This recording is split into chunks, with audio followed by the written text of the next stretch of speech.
Chapter 122. As expected, Wei Chou readily agreed to Qin Lei's transfer, and immediately changed from Tiger Guard to Eagle Guard. His salary was reduced by a lot, but he did not seem to mind it at all. In the afternoon, Lin Muyu rode his horse back to temple alone. "Master, you're back." A few temple guards looked at him excitedly. The news of Lin Muyu being exiled to Tong Tian Tower had long been known by everyone. Now that they saw Lin Muyu coming back alive, everyone was naturally surprised. After entering temple, everything was the same as before. A group of sparring masters and instructors were focused on training. Only one person led his horse and met Lin Muyu face to face. It was none other than Zhang Wei. "Zhang Wei, where are you going?" Lin Muyu was surprised. Zhang Wei looked at him in surprise, but then he scratched his head and laughed. "Master Lin Muyu, you're back. Unfortunately, old Zhang, have to leave. I just received my orders yesterday. I have to leave temple." "Where are you going to work?" "Imperial Guard Commander Feng Jixing personally recommended me to be a brigadier general in the Imperial Guard. It should be around the rank of 1,000-men commander." "Then congratulations." Lin Muyu smiled. This can be considered as a promotion. Zhang Wei felt a little helpless, and laughed. "Actually, I still prefer working in temple. I am too straightforward. If I go to the Imperial Guard, I don't know how many people I will offend because of my personality." Lin Muyu patted his chest and said, "Look, didn't I also leave temple and join the Imperial Guard? You're different. You're still a member of temple." Zhang Wei looked back at the row of side halls with some reluctance, and said, "I have left temple forever, and will be a member of the Imperial Guard from now on." Sigh. Lin Muyu patted his shoulder. "No problem, you and I will always be friends. You're welcome to visit temple anytime." Zhang Wei nodded his head. "Then I'm leaving." "All right, we might meet again when we have time." "That's right, I'm leaving." Zhang Wei led his horse and quietly left. Looking at his back, he seemed a little lonely. Lin Muyu tied up the horse, carried the prairie fire sword and went straight to the main hall of the Divine Temple. She saw Guiyang from afar on the waterside pavilion corridor, smiled and said, "Good afternoon, Deacon Guiyang." "You is back?" Guiyang said with a smile. The great deacon was right. "You will definitely return to the Holy Temple again. Come, I will take you to him." "All right." Inside the Grand Hall, Lei Hong placed his hand on the lion's head on the Grand Deacon's seat. His eyes shined as he smiled. "You, quickly tell your grandfather about your experiences in Skysplit Tower." Lin Muyu respectfully recounted everything that happened in Skysplit Tower. She did not mention the 7 luminaries Demon Emperor, but Lei Hong and Guiyang were still dumbfounded. After a while, Guiyang sighed. "I didn't expect Qin Hong to still be alive in Skysplit Tower. He should be hundreds of years old." Lei Hong narrowed his eyes and said, "He has not stepped into the divine realm, so he did not obtain the power of immortality. Living like this is just a struggle at death's door. If it were me, I would rather die than make such a despicable deal with a demon from purgatory." Guiyang smiled. "It's great that you can come back alive." "Oh right, you should have some matters to attend to in the Divine Temple, right?" "Yes." Lin Muyu nodded, then adjusted the armor on her shoulder. She smiled and said, "This Eagle Guard armor is really uncomfortable to wear, so I still want to ask Grandpa Lei Hong for a few sets of Holy Sanctum armor. I wonder if I still have the custom-made armor. The last set has already been melted when I transmigrated to the realm." Lei Hong could not help but smile. "So that's why?" "Well, I've already prepared it for you. Men, bring and use Divine Temple Gold Star Sparring Master Battle Armor." The door opened, and 2 Divine Temple guards walked in, each holding a set of Divine Temple battle armor. The Gold Star Sparring Master insignia on the chest of the armor shone brightly. Lei Hong smiled. "I ordered someone to make this armor. It's made of Millennium Dark Steel and embedded with buoyancy gems. It can reduce the pressure you have to bear when wearing it. Quickly try it on." "Okay." Lin Muyu excitedly took out a set of armor and went into the inner hall to change. Immediately, she was full of energy again, and there were a total of 8 black gems embedded around the armor. These were the buoyancy gems that Lei Hong mentioned. The entire set of armor weighed at least 100 pounds, but when wearing it, it did not seem to weigh more than 50 pounds.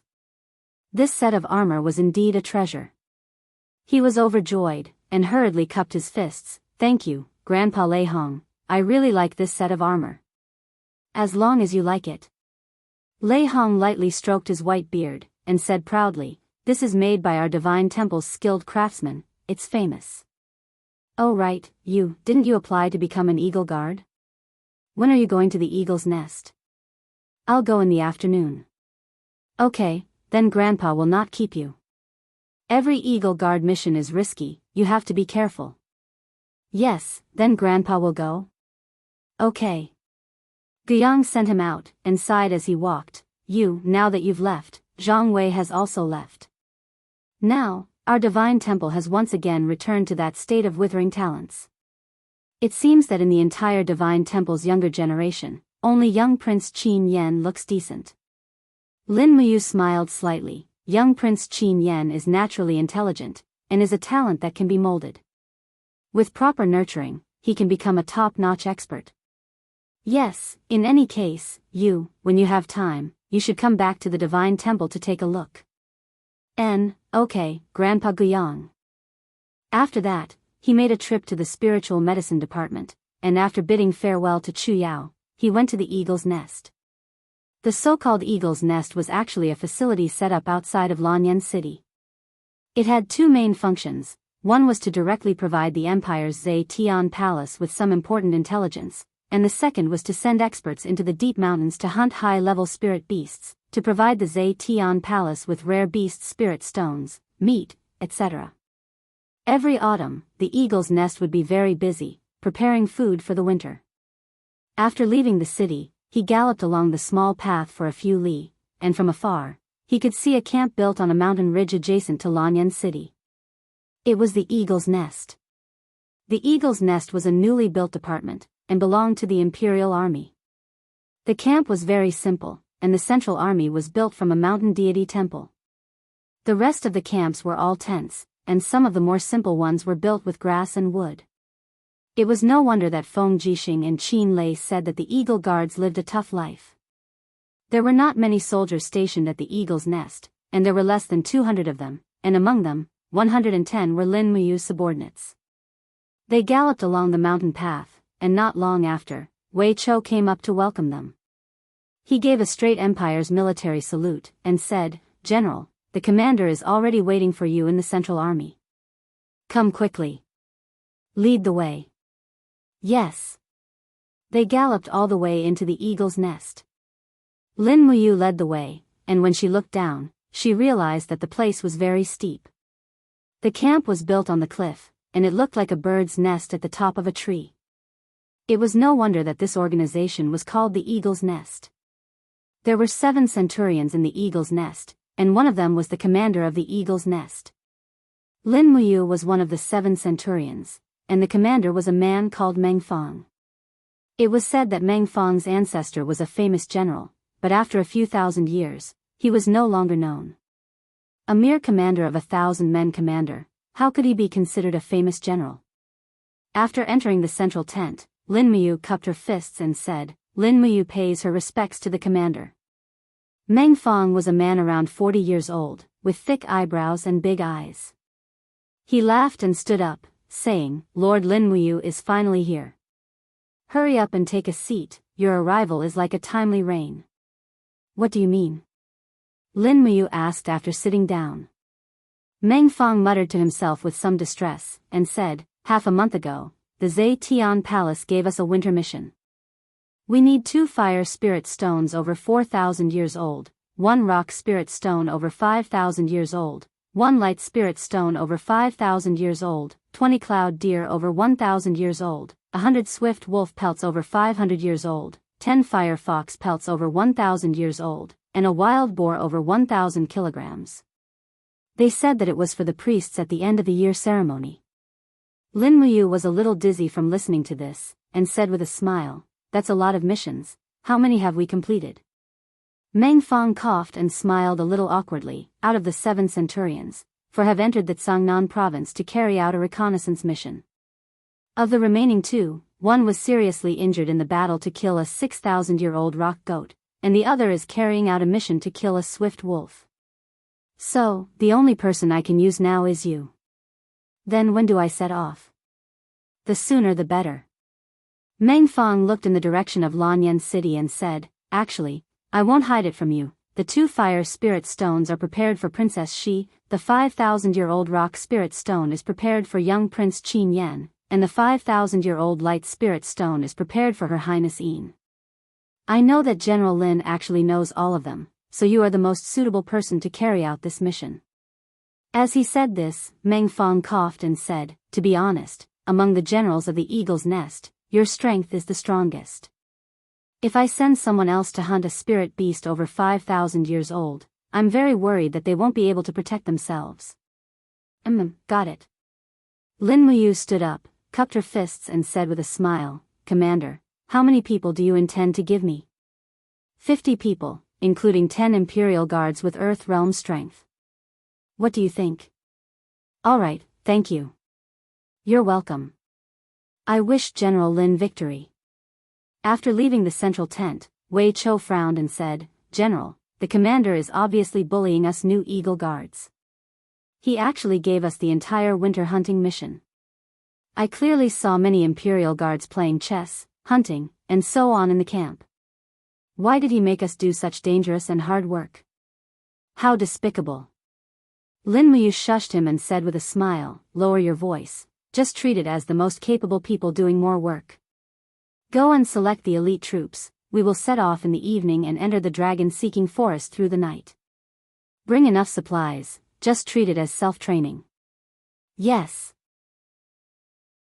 Chapter 123. War horses neighed. On the empty ground of the Eagle's Nest camp, 50 soldiers were ready to set off. They were all cavalrymen, and they even prepared a trailer. This trailer was used to transport a 1,000 kilograms wild boar. Because the wild boar was used by the priests, it had to be kept intact. Without a trailer, it would be impossible to transport it. After all, even Hercules would not be able to move such a heavy wild boar. My lady, we are ready. Wei Chou held his sword and reported solemnly. Let's go. Lin Muyu did not stop. She turned her horse around and slowly led the group out of the camp. However, at this moment, a group of people appeared on the side of the road. They seemed to have just climbed up from the foot of the mountain. The person leading the group was dressed in the battle robes of the royal guards. He was rather handsome, but there was a strong sense of arrogance in between his brows. He did not give in to Lin Muyu's group at all as he led his men on the mountain road. Who is this? Lin Muyu asked in a low voice. Wei Chou frowned and said, Gong Sun has the strength of a level 60 heavenly venerable. He is one of the 9 people who have stepped into the heavenly realm out of the 200 royal guards. Because he is from the divine marquis residence, he is very arrogant. This person has always been arrogant and domineering in the royal guards. My lord, we should avoid him if we can. Lin Muyu nodded and said, Stop, let them go first. Yes. The group of people stopped their horses. At this moment, Gong Sun pulled the reins and urged his horse forward. He looked arrogant and his eyes fell on Lin Muyu. He could not help but laugh and said, who would have thought that there would be a spring for the Green Gourd? Even the 10th grade Green Gourd martial spirit can become a royal guard. Ha ha ha, this is the biggest joke in the world. Lin Muyu, what is your mission this time? Lin Muyu suppressed her anger and said, to hunt all kinds of spirit beasts above 5,000 years old. Oh. Gong Sun could not help but laugh. You mobs want to hunt spirit beasts above 5,000 years old? Do you know how powerful a 5,000-year-old spirit beast is? Ha ha ha, don't all die in the dragon-seeking forest. Our Eagle's Nest can't afford to lose so much face. Yo, brother Wei Chou is in the team too, hee hee. Gong Sun slowly urged his horse to come to Wei Chou's side, and his eyes were filled with disdain as he said, I heard that your mother used to be a camp concubine. It's not easy for you, the son of a camp concubine, to be able to become a royal guard. You better not die outside, or else when that spiritual beast eats you, it won't even know whose bastard child it is, ha ha ha ha. Clang! Lin Muyu's prairie flame sword had already been unsheathed, and with a flash of lightning, it was already pressed against Gong Sun's throat. Lin Muyu, what are you trying to do? Gong Sun was so frightened that he didn't dare to move. Lin Muyu smiled and said coldly, you can insult me, but you can't insult my subordinates. Remember this. The long sword slowly moved away. Gong Sun was so frightened that he broke out in cold sweat.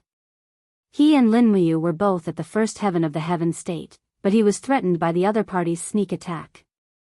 Moreover, it was in front of a group of subordinates, so he didn't feel ashamed and said, aren't you too arrogant? Do you think that you can hunt a spiritual beast that is over 5,000 years old with just a few people? Let me tell you, among the 5,000-year-old spiritual beasts, there are only flying feather beasts, spirit light pythons, and golden-scaled beasts. The flying feather beasts and spirit light pythons have already started hibernating before the snow falls. Golden-scaled beasts are very rare. Even if you find one, you guys are definitely not its match. I'll see how you guys die. As he spoke, Gong Sun glared at Wei Chou and said, bastard, don't think that you found a backer. Just you wait. Wei Chou gritted his teeth, but he still endured and didn't flare up. After all, there was a huge disparity in strength, and the other party was of noble birth, while he was just a commoner. Just as Gong Sun said, Wei Chou was the son of Ing Ji and didn't know who his father was. His mother died over 10 years ago, so he couldn't even be considered a commoner. Lin Muyu wasn't willing to endure, and raised her eyebrows and said, Gong Sun, if we hunt a 5,000-year-old golden-scaled beast and bring it back, then what? Do you dare to bet with us? Gong Sun's anger surged, and he said, all right, you say, how do we bet? Lin Muyu said, before the winter sacrifice ceremony, if we can hunt a 5,000-year-old golden-scaled beast, you kneel down to Wei Chou and apologize in public. If we can't do it, I will kneel down to you and apologize in public. Do you dare to bet? Why wouldn't I dare to bet?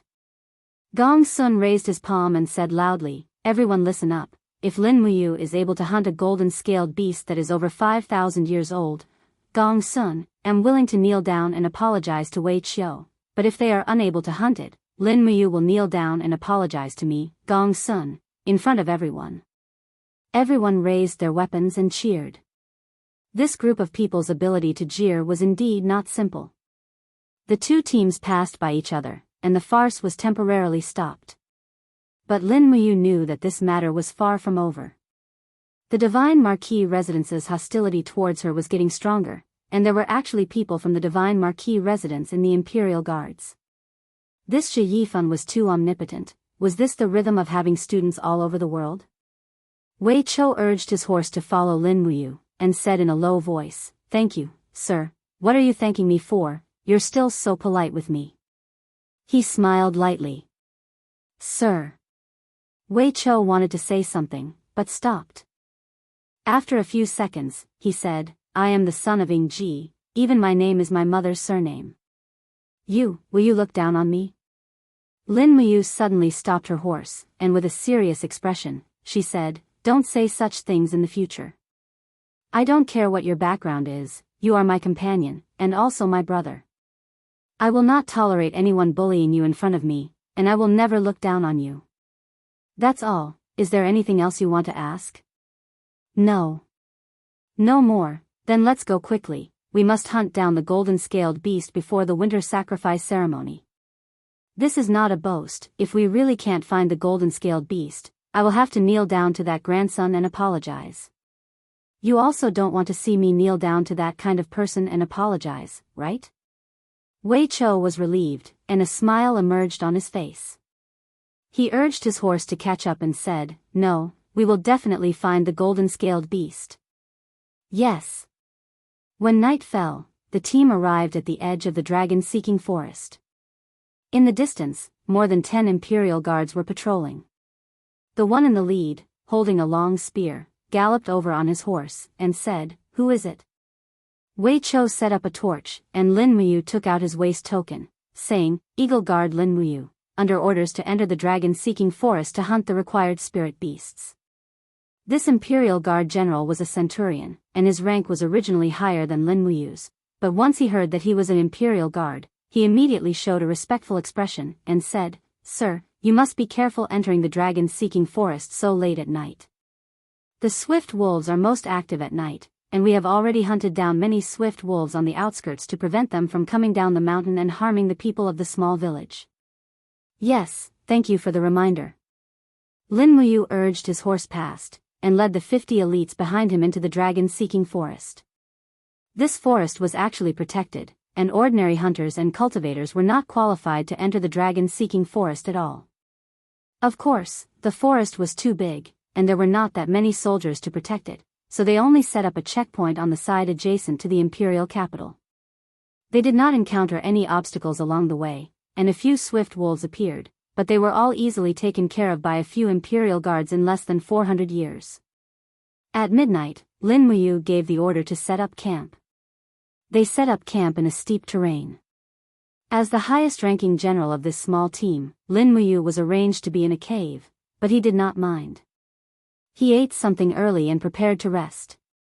Leaning against the stone wall, he slowly fell asleep. The spirit pulse technique naturally extended out, and he felt the pulse of the surrounding earth, air, and energy. The Imperial Guards had already entered a deep sleep, and only the 7 Imperial Guards on night patrol had a stronger aura fluctuation. It seemed that after nearly a month of training in the Tong Tian Tower, their souls had become even stronger. On top of that, Lin Muyu did not feel tired even after using the 3rd luminescence twice in a row. He could not help but feel excited. It seemed like he should be eyeing the 7 luminescence demon monarch's 4th luminescence. After all, after stepping into the heaven realm, it was impossible for him to advance at the same speed as before. In fact, Lin Muyu had been stuck at level 60 for a long time, but this kind of thing could not be rushed, and had to be done slowly. As for his true combat strength, it was still increasing, especially after obtaining the 3rd luminaries. His combat strength was on a completely different level from before. He slowly retracted his spiritual sense and entered his E-high. Hua! He materialized above the E-high, holding the burning prairie sword, his temple battle robe fluttering in the wind. A few hundred meters below him was the endless water of the E-high. He raised his palm, and an invisible force forcefully separated the seawater. Here, Lin Muyu's strength could be infinitely increased. In other words, he was a god here. He leaped into the depths of the E-high, and after flying for a long time, he finally saw a person sitting quietly in the chaotic space. It was the 7 luminaries Demon Emperor. What, you're here to see me again? The 7 luminaries Demon Emperor did not even need to raise his head to know who it was. Other than this damned brat, it could not be anyone else. Lin Muyu smiled, Demon Emperor, long time no see. The 7 luminaries Demon Emperor heard this and knew that it was not a good thing. He raised his head and said, What do you want this time? Why don't you give me the power of the 4th luminaries? Lin Muyu asked in a negotiating tone. The 7 luminaries Demon Emperor gritted his teeth, You bastard, you still want this Emperor's 7 luminaries Xian energy? You're courting death. It was another backlash in his soul form. The 7 luminaries Demon Emperor's body suddenly expanded. His palms were densely covered with stars, and he directly used the 7 luminaries star transformation. But this time, the strength of Lin Muyu's soul couldn't be compared to the previous time. With a wang sound, the refining cauldron enveloped the Demon Emperor. The 5th layer of flames, hellfire fell, burning the soul of the 7 luminaries Demon Emperor until it howled miserably. The power of the 7 luminaries star transformation was also annihilated. Are you giving it to me? He asked. The 7 luminaries Demon Emperor would rather die than surrender. I'd rather die than surrender. Then I'll take it myself. Under the tempering of the hellfire, the soul of the 7 luminaries Demon Emperor slowly emitted some energy and was completely refined by the refining cauldron. Suddenly, a group of ghosts roared and rushed inside the refining cauldron. Lin Muyu hurriedly raised her palm. An invisible hand quickly grabbed these ghosts and refined them. Instantly, a powerful force filled her body. She had obtained a new ability, for luminaries demon god's cry. Phew, slowly opening her eyes, Lin Muyu raised her right palm and slowly exerted force. Immediately, a demon god constellation condensed in her palm. It was the sound of the 4 luminaries demon god's cry. However, her blood also felt like it was swelling and her head was about to split open. As expected, her soul wasn't strong enough to control the overbearing power of the 4 luminaries demon god's cry. But this was enough. Her soul would become stronger and stronger. Now that she had the 4th luminaries, she could use it when her soul was strong enough. Chapter 124. The moonlight shone on the imperial capital's pavilion of raindrops, and a soothing melody could be heard from the pavilion. The melody rose and fell, as though it was narrating a young lady's state of mind. Chu Huayin stood in front of the curtain in a daze, as though he was intoxicated by the melody. He recalled all the hardships he had experienced over the years, and he could not help but feel emotional. It was as though the melody could read his mind and caress the softest part of his heart. Today, all his pursuits seemed to have changed. His grandfather was killed, and Chu Yao came to the capital. Everything was like a dream. What was he pursuing? The pinnacle of martial arts? He sighed softly. Where was the pinnacle of martial arts? Not long after, the melody ended. The beaded curtain was slowly lifted, and a maid smiled and said, "Sir Chu Huayin, my lady invites you in for a chat." Chu Huayin was flattered and nodded. Yes. Another royal guard patted his shoulder and smiled. Go, go. It's your fortune that Lady Xianxiang is willing to meet you. To be honest, I'm so envious of you. Chu Huayin smiled awkwardly and stepped into the inner courtyard. He saw a beautiful young girl sitting next to a zither. Her beautiful eyes were staring at him. This was none other than the daughter of the deity Marquis, Xing Yifan, Xing Xiang. Sir Chu, please take a seat. Xianxiang smiled and ordered, prepare some tea for Sir Chu. Yes. The maid walked over slowly and poured a cup of tea for Chu Huayin. Sir Chu, what do you think of the song I played? Xianxiang asked with a faint smile. Chu Huayin was a little absent-minded and hurriedly said, this song should only be heard in the heavens. Lady Xianxiang, how do you know me? I'm just a small royal guard.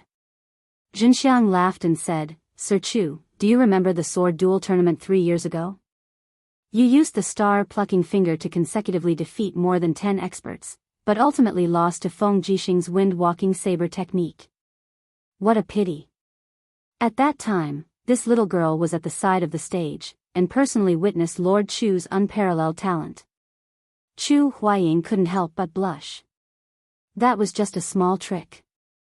It's nothing compared to Miss Xianxiang's zither music. Xianxiang gently smiled. Among the outstanding talents of the imperial capital, Feng Jixing and Qin Lei's martial arts can be said to be the best, but they are not proficient in music. Only Lord Chu is a true all-rounder. Today, I have invited Lord Chu here so that you can give me some pointers on my zither melody. I don't dare. Chu Huaijin cupped his fists in fear and said, I don't dare to guide Miss with my shallow music. I've lived in the capital for so many years, and Miss Xianxiang's music can be considered the best. Only Her Highness Yin's Song of Lan Yan can compete with it. Hee, it's Xiao Yin. Xianxiang covered her mouth and chuckled. It's no wonder that it's her. Xiao Yin is exceptionally intelligent and has excellent comprehension skills. Her attainments in music are definitely above mine. Oh right, Official Chu, I heard that your younger sister, Chu Yao, is already in the capital? Yes. Chu Huaimian said, Miss, why are you asking about Yao? Xianxiang's gaze was somewhat gloomy. Lord Chu should also understand that the conflict between the Divine Marquis residence and the Imperial Guard is becoming more and more intense. Father and brother are extremely angry because of this every day.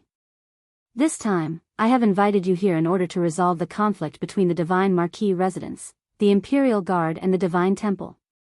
Chu Huaijin's heart trembled. May I ask what Miss is thinking?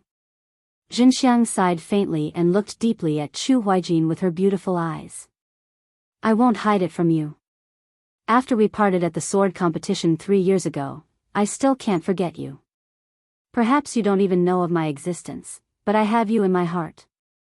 These few days, Father has been forcing me to marry the military police commander, Xiang Yu. Xianxiang knows that Xiang Yu is arrogant and ruthless. If Lord Chu also has me in his heart, I hope that Lord. As she spoke, Xianxiang's face turned red. She stood up and bowed like a virtuous lady.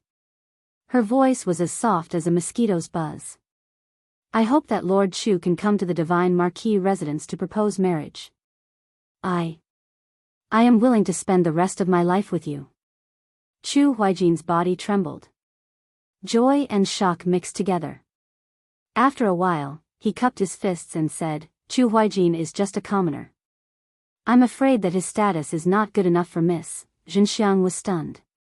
She sat down and said with a desolate look on her face, since Lord Chu doesn't allow it, I'll forget about it. The servant beside her looked indignant and said, Lord Chu, my miss has poured her heart out to you. Why are you so heartless? Don't you have miss in your heart at all? My miss, in terms of appearance and talent, she is one of the few in Lanyan City. I remember that a year ago, my miss was ranked 3rd in the ranking of beauties in Lanyan City. Chu Zhe, do you know that 2 years ago, my miss went to the Emperor's hunting expedition from afar just to take a look at you? In the end, you didn't go. She stood in the first snow of Lanyan City for 8 hours. A year ago, my miss still insisted on going to the Imperial Guard's martial arts competition to select new talents. This time, she saw you, but you didn't take a look at her. My miss is so devoted to you, but why is my lord so heartless? Chu Huaijin was also anxious. In fact, he had already fallen in love with Xianxiang's music. However, this had happened so suddenly that he wasn't mentally prepared at all. It's not that Chu Huaijin doesn't have miss in his heart, it's just that, Chu Huaijin frowned and muttered to himself, Lin Muyu is my brother. He and the young Marquis are enemies. If I go to the Divine Marquis residence to propose marriage now, I'm afraid it won't be appropriate. Chu Huaijin doesn't want to betray Miss, but he also doesn't want to betray Lin Muyu's brotherhood. His words made Xianxiang blush. After a long time, she raised her face and smiled. There's no rush to propose marriage. It's fine as long as Lord Chu has me in his heart. Chu Huaijin cupped his fists and said, I hope Miss won't blame me for being rude. Give me a little more time, I won't disappoint you. Xianxiang smiled sweetly, but she was so shy that her face was flushed. She wanted to look at Chu Huayin, but she didn't dare to. She lowered her head and stammered for a while before saying, Then can Lord Chu come again tomorrow? Chu Huaijin was stunned. Miss, I'm on duty tomorrow, when will Lord Chu be free? The day after tomorrow, then let's meet here the day after tomorrow. What does Lord Chu think? Chu Huaijin blushed and said awkwardly, This. Chu Huaijin is a commoner. His salary as a royal guard is only average. Why don't we meet at a cheaper place next time? I'm afraid it'll be unfair to Mississippi. Xianxiang giggled and looked at him deeply. It's not unfair at all. Wherever you are, it's a wonderful place. Then, Chu Huaijin will return to Zetian Palace.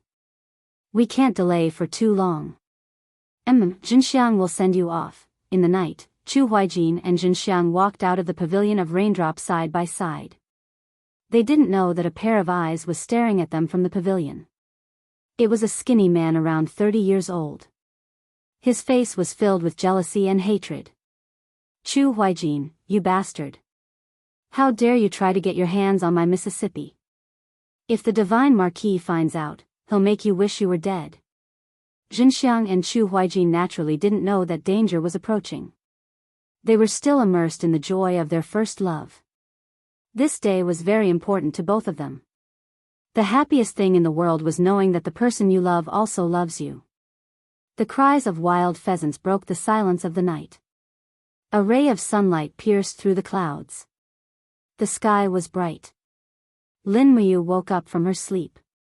She had a good sleep. She had replenished all the energy she had lost in the Tower of Babel. She sat up and waved her arms. She felt that her body was full of battle energy. Her body had reached its peak. It was just enough for her to put her strength to good use in the upcoming Eagle Guard mission. "Sir, you're awake?" Wei Chou smiled respectfully from afar. "The Spiritual Fire Division has prepared breakfast. We can continue our journey after we finish eating." "All right." The Spiritual Fire Division was actually the name of the Empire's army's kitchen. It just sounded nicer. In the team of 50 people led by Lin Muyu, 5 of them were responsible for cooking. Hence, there were only 5 Spiritual Fire Division members in this team. However, it was still very important. After all, food was very important when the army was on the move. Breakfast was not bad. There were 2 pieces of army biscuits and a bowl of meat soup. The meat soup was made from the meat of the swift wolves they killed yesterday. The meat tasted a little fishy, but it was already good enough to have a bite of meat to eat. Lin Muyu finished her breakfast in a few bites. She clapped her hands and said, "Wei Chou, bring the map of the dragon-seeking forest over." "Yes, sir." She opened the map. This was a royal map. Every team in the Eagle Guard had one. The details of the map were very detailed. Lin Muyu took out the mission list and smiled. "I really don't know where to start." Wei Chou also smiled. He pointed at the map and said, "The autumn leaves have withered. The fire-type spirit beasts will start hibernating in the next few days. The autumn wind is biting cold. I think winter will come very early this year. Let's go to the southeast side of the dragon-seeking forest to look for fire-type spirit beasts. There's no rush for the rest." Where are the fire-type spirit beasts mainly concentrated?" "The Deadwood Stone Forest." "That's good. Wei Chou, you lead the way." "Yes, sir." After breakfast, everyone got on their horses and set off after extinguishing the bonfire. The spirit beasts they met along the way were not very strong. The strongest one was no more than 2,000 years old. Therefore, Wei Chou and the other Imperial Guards were in charge of taking care of them. As for the Imperial Guards, most of them were in the human realm. Their mission was basically to carry things and shoot arrows from afar. When they really met a strong spirit beast, they could not directly participate in the battle because it was too easy to be killed. Lin Muyu had already made up her mind to stay in the Eagle Nest camp. Therefore, these people would be her bodyguards in the future. She could not let them die so easily. Otherwise, she would be a failure as a centurion. In the middle of the night, a 2,400-year-old wild bear ambushed the hunting party, but Lin Muyu pierced through its heart with her pear blossom spear. With just one strike, she killed a 2,400-year-old spirit beast. Everyone was immediately convinced, and the unity of the whole group naturally became stronger. Marching, resting, and cultivating. This had completely become Lin Muyu's life here. Unknowingly, 3 days had passed. The team finally arrived at a very barren forest. It was the Deadwood Stone Forest. There were burn marks everywhere. There were many fire-type spirit beasts living here. It was also a good place to hunt 4,000+ years old fire-type spirit beasts. Chapter 125. It was late at night, and the 50 Eagle Guards set up camp in the forest. Everything was the same as before. "My lord." Wei Chou leapt over from afar with his sword in hand. "I found something over there. Would you like to take a look?" Lin Muyu picked up his pear blossom spear and walked over with him. A strong stench wafted into his nostrils. In this chaotic world, a corpse was lying there. It was wearing black light armor and had a double sword insignia on its arm. "It's someone from the Hall of Chivalry. This is their insignia." Wei Chou frowned. Why would he come so deep into the dragon-seeking forest alone? He's courting death. "My lord, please take a look at what killed him." Lin Muyu's gaze swept across the corpse. The corpse's entire head had been smashed and there were claw marks on its chest. Its heart had been completely devoured. The corpse had been there for a few days and had already begun to rot. He frowned. It's a bloodthirsty tiger. Bloodthirsty tiger? Wei Chou was slightly stunned. Yes, bloodthirsty tigers love to smash their enemies' heads with their claws and devour their prey's hearts. Moreover, there are burn marks on this corpse. It's most likely a bloodthirsty tiger. As he spoke, Lin Muyu rubbed his nose. Bury this corpse and rest as usual. Tomorrow, prepare to hunt the bloodthirsty tiger. It must be in this area. Yes, my lord. The night passed. When the sun rose again, another day had arrived.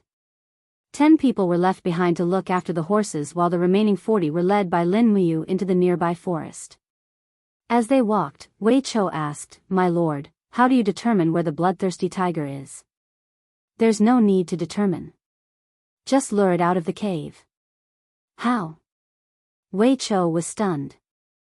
Lin Muyu faintly smiled as he pulled out a demonic noise blade from his waist and lightly wiped it across his arm. Fresh blood immediately flowed out as he said with a smile, "The bloodthirsty tiger is bloodthirsty, but it loves the blood of living people the most. Its sense of smell is extremely sensitive, and as long as a living person bleeds, it will be able to smell it within 10 miles. My lord." Wei Chou's gaze was sharp. "If you need human blood, why don't you use our blood? Sir's blood is so precious. How can you use it for such a thing?" "It's okay, I'm used to it." Lin Muyu recalled the first time she and Chu Yao were used as bait. At that time, she almost bled to death. Now that she thought about it, she really felt that things remained the same, but people had changed. Roar. The roar of a fierce tiger could be faintly heard from afar. Line up and prepare for battle. Lin Muyu gripped her sword and quickly applied some ointment on her wound to stop the bleeding. The bleeding had attracted the bloodthirsty tiger in less than 20 minutes. It seemed that the bloodthirsty tiger's residence was very close. The surrounding temperature slowly rose. The bloodthirsty tiger was getting closer and closer. Even the spirit pulse technique had detected the location of the bloodthirsty tiger's energy fluctuations. Lin Muyu looked back and said, "Over there, don't do anything. Let me go first. I'll call for you when I need help." Everyone nodded in agreement. The Royal Army soldiers all had nervous looks on their faces. Many of them had never seen a bloodthirsty tiger before, much less a 1,000-year-old bloodthirsty tiger. To them, this ferocious beast was no less terrifying than the Grim Reaper. With the sound of broken branches, a huge creature slowly appeared in the forest. Lin Muyu was also stunned when she saw it. This bloodthirsty tiger was much bigger than the 4,000-year-old bloodthirsty tiger in the Seven Stars Forest.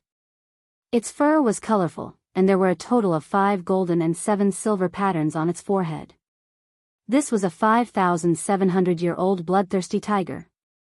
"Damn, what kind of luck is this?" he cursed in his heart. Although he had already stepped into the first sky of the heavenly realm, it was still a bit difficult for him to fight a 5,700-year-old bloodthirsty tiger alone. He raised his hand and drank the stoneskin potion, then a level 5 divine strength potion. In an instant, the strength in his arms seemed to have increased by 10%. However, this kind of low-level potion did not have much effect on him. It was just icing on the cake. This was also why Lei Hong, Chu Chu, and the other saints did not use any potions. The stronger the user, the less effective the potion would be. This was because the strong could only become strong by digging out their own potential, and potions were also used to dig out their potential. This was common sense. "My lady, be careful. It's a 5,700-year-old bloodthirsty tiger." Wei Chou shouted from afar. He was almost suffocating. Lin Muyu nodded. "Don't do anything until I say so. Don't get close to the bloodthirsty tiger. Just shoot it with your arrows." "Yes." Roar. The proud bloodthirsty tiger let out another long roar. One could imagine that it had rarely met a worthy opponent here for many years, or else it would not have such a king's aura. It leaped and swung its claws at Lin Muyu's head. As expected, it wanted to blow up her head again. Unfortunately, the current Lin Muyu was no longer the same as before. She was faster and stronger. She suddenly lowered her body and dodged the bloodthirsty tiger's attack. At the same time, she rolled away and slashed the burning prairie sword across the bloodthirsty tiger's abdomen. Crack! Surprisingly, the bloodthirsty tiger was enveloped in a layer of blazing stellar energy. It had actually managed to block the burning prairie sword's attack head-on. Roar! The bloodthirsty tiger turned around and whipped its tail at Lin Muyu. This time, Lin Muyu couldn't dodge it. It was too fast. Lin Muyu raised her arm and used black tortoise shell plus dragon scale wall to protect herself. Bang! The bloodthirsty tiger's tail seemed to have hit a steel shield. The black tortoise shell cracked a little, but it wasn't fatal. Lin Muyu took advantage of the situation and slid to the other side of the bloodthirsty tiger. She opened her right hand and used fire to control her sword while her left hand turned into an iron palm. Demonic energy condensed in her palm and she slammed it at the bloodthirsty tiger's flank. Two luminaries' demonic dance. Bang! Flames flew everywhere.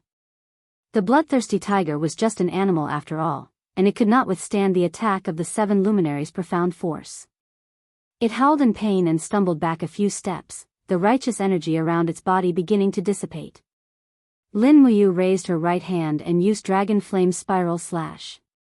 Her long sword whistled through the air and pierced through the bloodthirsty tiger's abdomen. Blood, fur, and organs immediately fell to the ground. Ha! My lady is mighty. Wei Chou and the others laughed loudly. Lin Muyu's spirit pulse technique sensed that the bloodthirsty tiger's spirit energy was rising instead of decreasing. She hurriedly shouted, "Be careful, everyone, get down." The group fell to the ground in unison. The bloodthirsty tiger roared angrily, and flames erupted from the spirit core in its head, spreading in all directions. Bzzz. The walls of the gourd continued to be buffed by the raging flames.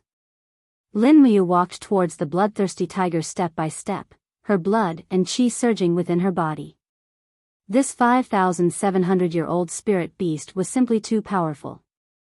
It was still alive even after all that.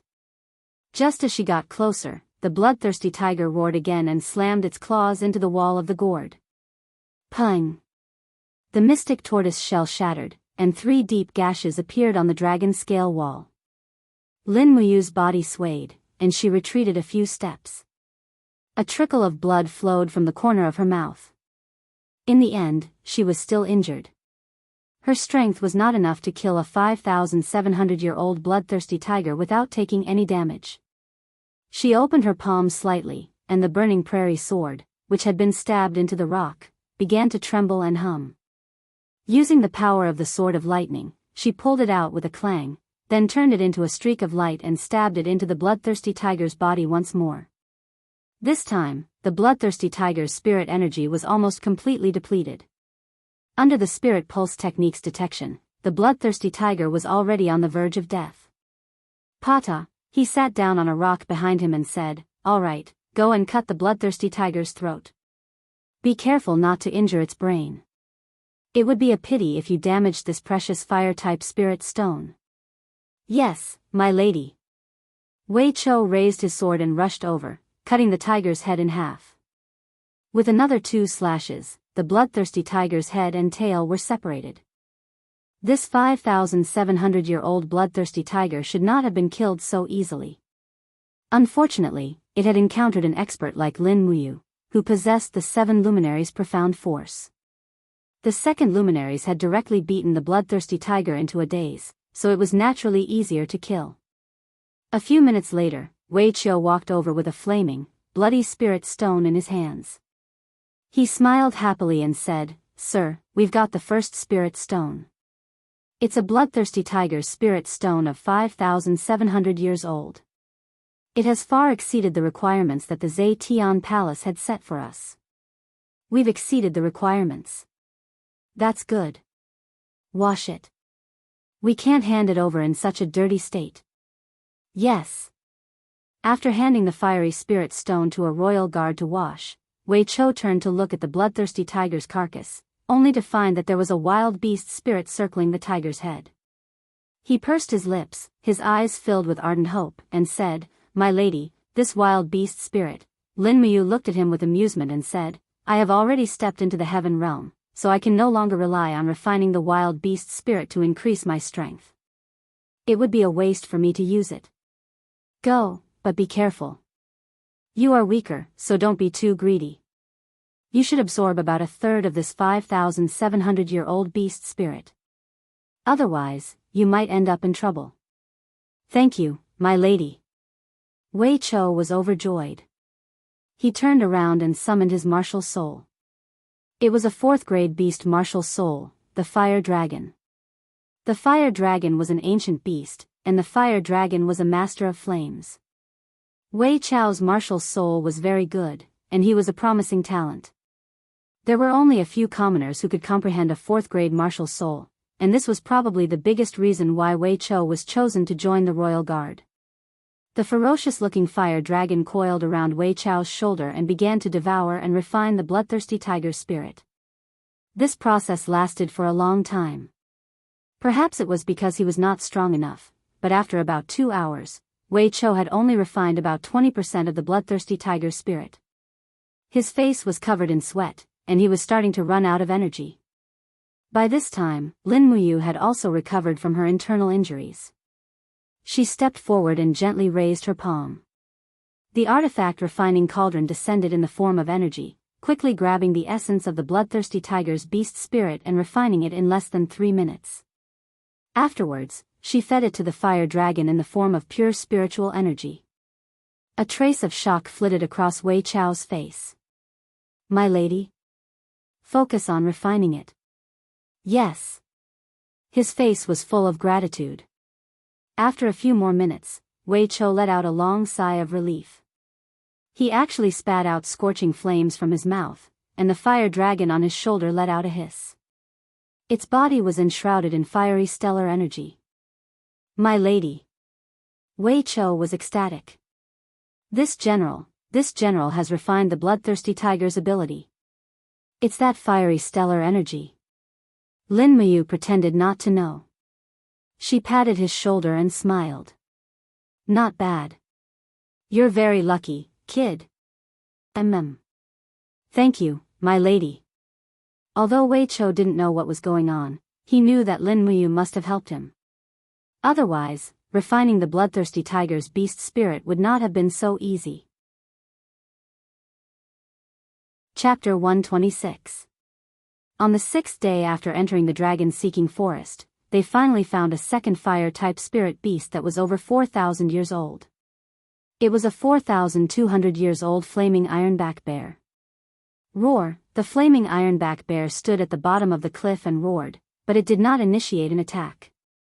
It was very smart and could sense that there was a very strong person in this group, Lin Muyu.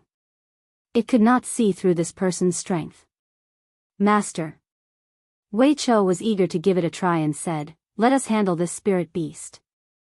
We can't let you handle it yourself. Otherwise, what's the point of us coming here, right?" Lin Muyu could not help but smile. "All right, you guys go, I'll hold the line. However, you guys must be careful. You can get hurt, but you can't die. If you die, everything will be gone." "Yes, master, don't worry." Wei Chou called for 3 royal guards to attack together. Among them, Wei Chou was the strongest as a battle saint, while the other 3 were battle venerables, and battle venerables, respectively. Overall, they could challenge a 4,200 years old spirit beast, but it would be more dangerous. Therefore, 2 of the battle venerables carried their heavy shields and advanced cautiously. Wei Chou and the other battle saint pulled out their swords and summoned their martial souls, ready to fight with their lives at any time. "Go, attack formation." Wei Chou let out a low roar. 2 royal guards carried their shields and rushed forward to cover him. The flaming ironback bear sensed the impending danger and roared furiously as it swatted out with its iron paw. Pung!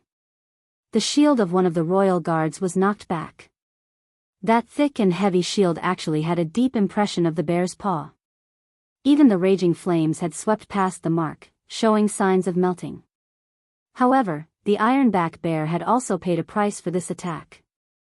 Its shoulder had been heavily slashed by Wei Chao's sword, causing blood to spurt out. Roar! The ironback bear began to charge ferociously, directly pouncing on another shield-wielding royal guard to the ground. Brandishing its sharp claws, it continuously smashed the shield 3 or 4 times. The royal guard groaned in pain, already injured by the fierce flames.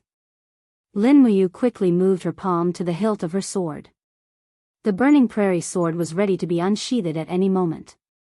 Pooh! Wei Chao's heavy sword once again pierced through the iron-backed bear's thick, stony skin, directly piercing into its heart. The other royal guard's sword pierced into the iron-backed bear's mouth, causing blood to splatter out. Good heavens, none of the royal guards were easy to deal with. Their attacks were all too ruthless. However, they had still underestimated the iron-backed bear's vitality. With a furious roar, the iron-backed bear quickly unleashed a wave of raging flames, causing the 3 royal guards to continuously retreat. They were probably all injured, but only Wei Chou still stood in place with his sword in hand.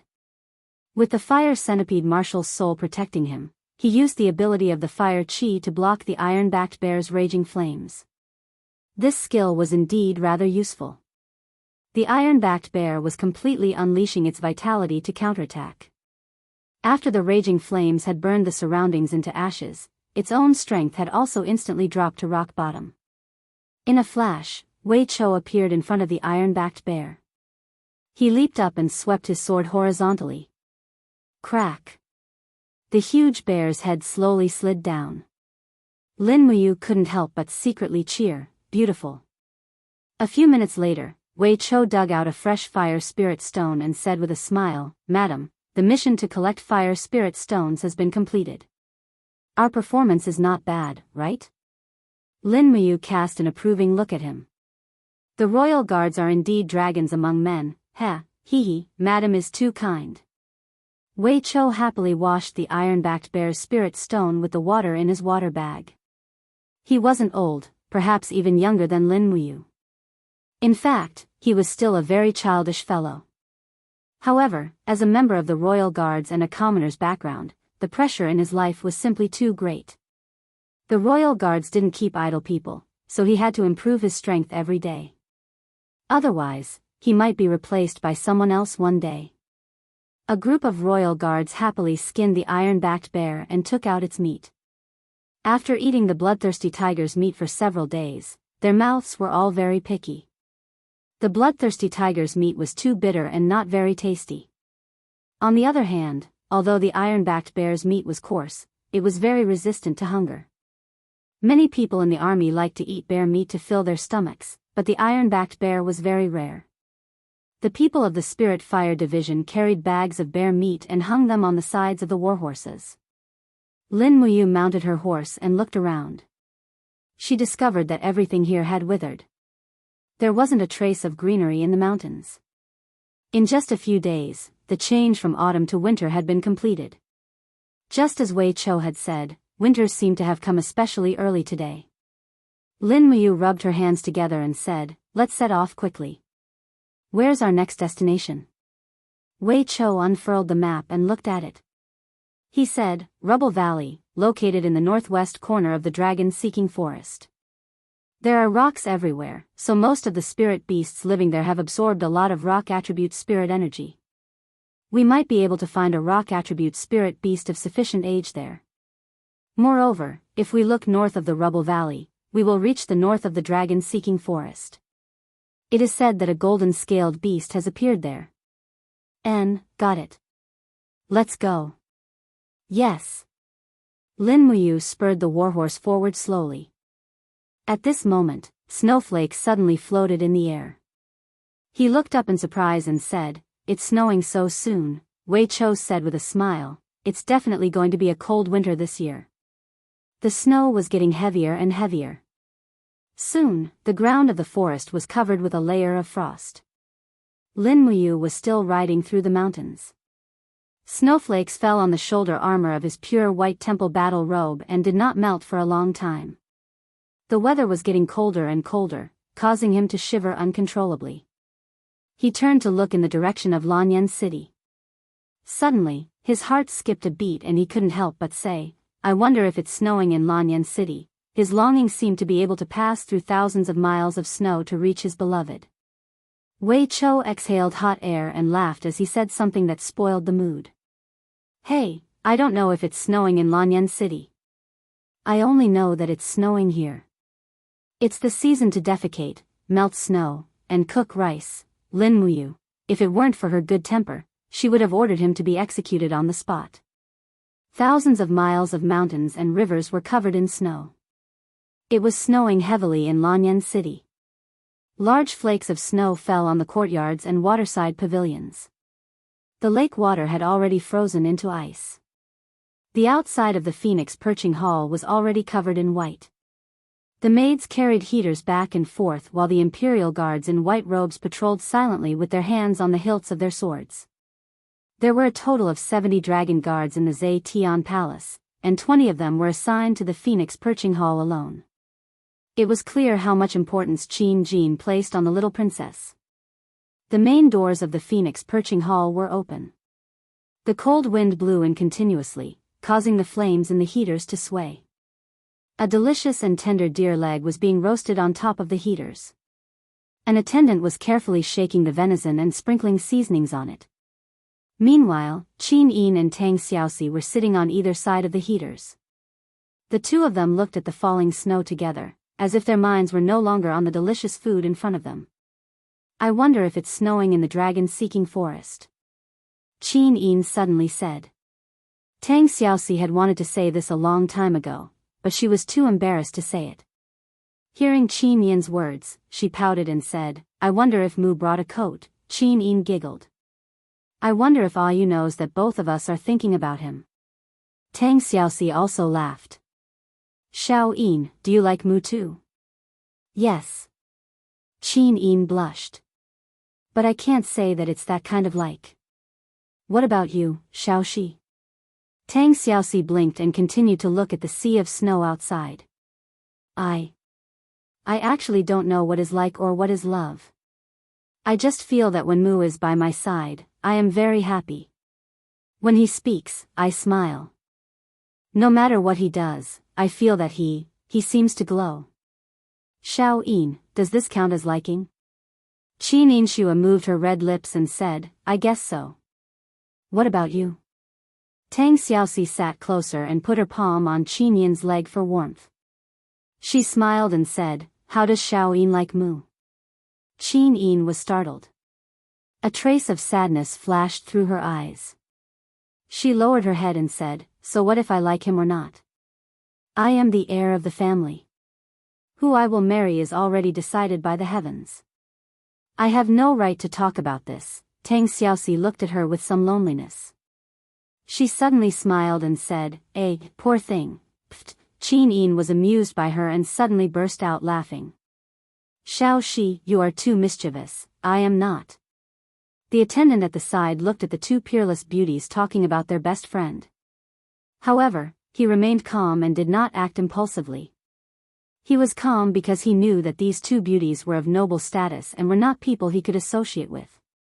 He was not impulsive because his lower body was no longer masculine. It had long been cut off, so he could not act impulsively at all. However, the servant still said, Your Highness, Princess, this deer leg is already roasted. The General Lin Muyu you mentioned is now a centurion of the Eagle Guards. I heard that he was ordered to lead 50 men into the dragon-seeking forest to hunt for spiritual beasts, as well as the precious ingredients that the Zetian Palace needs for the winter. Perhaps the deer leg you ate was hunted by him? So, don't waste the good times. Quickly eat more. Qin Yin glanced at the attendant and suddenly felt that this eunuch was quite good at chatting. In an instant, she felt that this deer leg was glowing. She instantly blushed. Could this be what Tang Xiaoxi meant when she said that he would glow when he liked someone? As they ate the delicious roasted venison and drank the warm grape wine, Tang Xiaoxi suddenly looked up and said, Oh right, Xiao Yin, how long has it been since you went to Sister Jinxiang to learn the Guqin? It has been a long time. Qin Yin said, ever since the relationship between the Divine Cathedral and the Divine Marquis residence became tense, Sister Xianxiang has not entered the palace, so I have not had the chance to learn from her. I am afraid that even if you could meet her, she would not have the time to learn from you. Why? Qin Yin's beautiful eyes widened. Tang Xiaoxi giggled. Because Sister Xianxiang is now deeply in love with Lord Chu Huayin. Ah? Qin Yin opened her small mouth and smiled. Lord Chu Huayin. Isn't that Yu Huayin's sworn brother? Yes. Tang Xiaoxi pouted and said, that is why I did not go to look for her. How can I disturb her happiness, right? Qin Yin giggled. That is true, but I do not know when Yu Huayin will return, yes. Chapter 127. On the 11th day of entering the dragon-seeking forest, the team slowly entered the Valley of Rubble. The snow was still falling as if it would never end. Rustle, rustle, Lin Muyu brushed the snow off her shoulders and pulled on the reins to speed up the warhorse. Wei Chou followed closely and said, "My lord, we must be careful. The snow has covered everything in the mountain, and many stone attribute spirit beasts are also buried under the snow. If we're not careful, we might step into a trap." Got it. Lin Muyu wasn't worried at all because he had the spirit pulse art.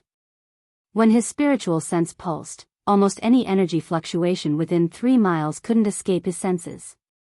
This was something even a sacred realm expert couldn't compare to. Suddenly, he looked towards the north and said, "Be careful, there's a spirit beast there, and it's very strong." Yes. Everyone was solemn. After turning around a mountain, they saw a giant elephant standing at the foot of a rocky peak. It was about 5 meters tall and had a huge body. It didn't move at all, and the surface of its skin was almost the same as the stone. It's a stone elephant. Wei Chou said in a low voice, "A 4,800-year-old stone elephant, my lord, seems to be hibernating. Do we need to kill it? It shouldn't be difficult to kill it now. We're too lucky to encounter a hibernating high-rank spirit beast so easily." No. Lin Muyu shook her head and said, "Spirit beasts are also living creatures. When we don't need them, let's not kill too much. Let's continue forward. We need to kill rock-type spirit beasts above 5,000 years old." Yes, my lord. The group of Imperial Guards couldn't help but look at Lin Muyu with more respect. In this shattered cauldron continent, the strong were respected, and the weak had no dignity to speak of. In their opinion, the fate of the weak was to be fish on the chopping block. Lin Muyu was the strongest among this group of Imperial Guards, yet she still had kindness in her heart. They didn't dare to laugh at Lin Muyu because Lin Muyu was much stronger than them. By noon, they had traversed half of the Valley of Rubble and encountered more than a dozen spirit beasts. However, none of them were of the stone element and above 5,000 years old. Lin Muyu was not in a hurry. She sat on the horseback and cultivated the dragon forging bone remnant scroll, not wasting any time. At this moment, his spiritual sense suddenly fluctuated.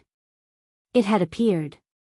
He suddenly raised his head and said with a smile, "The thing we're looking for is here, and it came to us by itself." What? Wei Chou and the others were shocked. "Defensive formation, hurry up!" Lin Muyu shouted in a low voice. The group dismounted one after another and protected the warhorses in the center. The Imperial Guards raised their shields and formed a circle. In less than 2 minutes, the howls of wolves could be heard from afar. At least 20+ huge gray wolves charged down from the mountain ridge in the distance. From afar, they looked very imposing. Wei Chou narrowed his eyes and said, "It's the rock spot wolves, at least 20 of them. My God, what kind of luck do we have?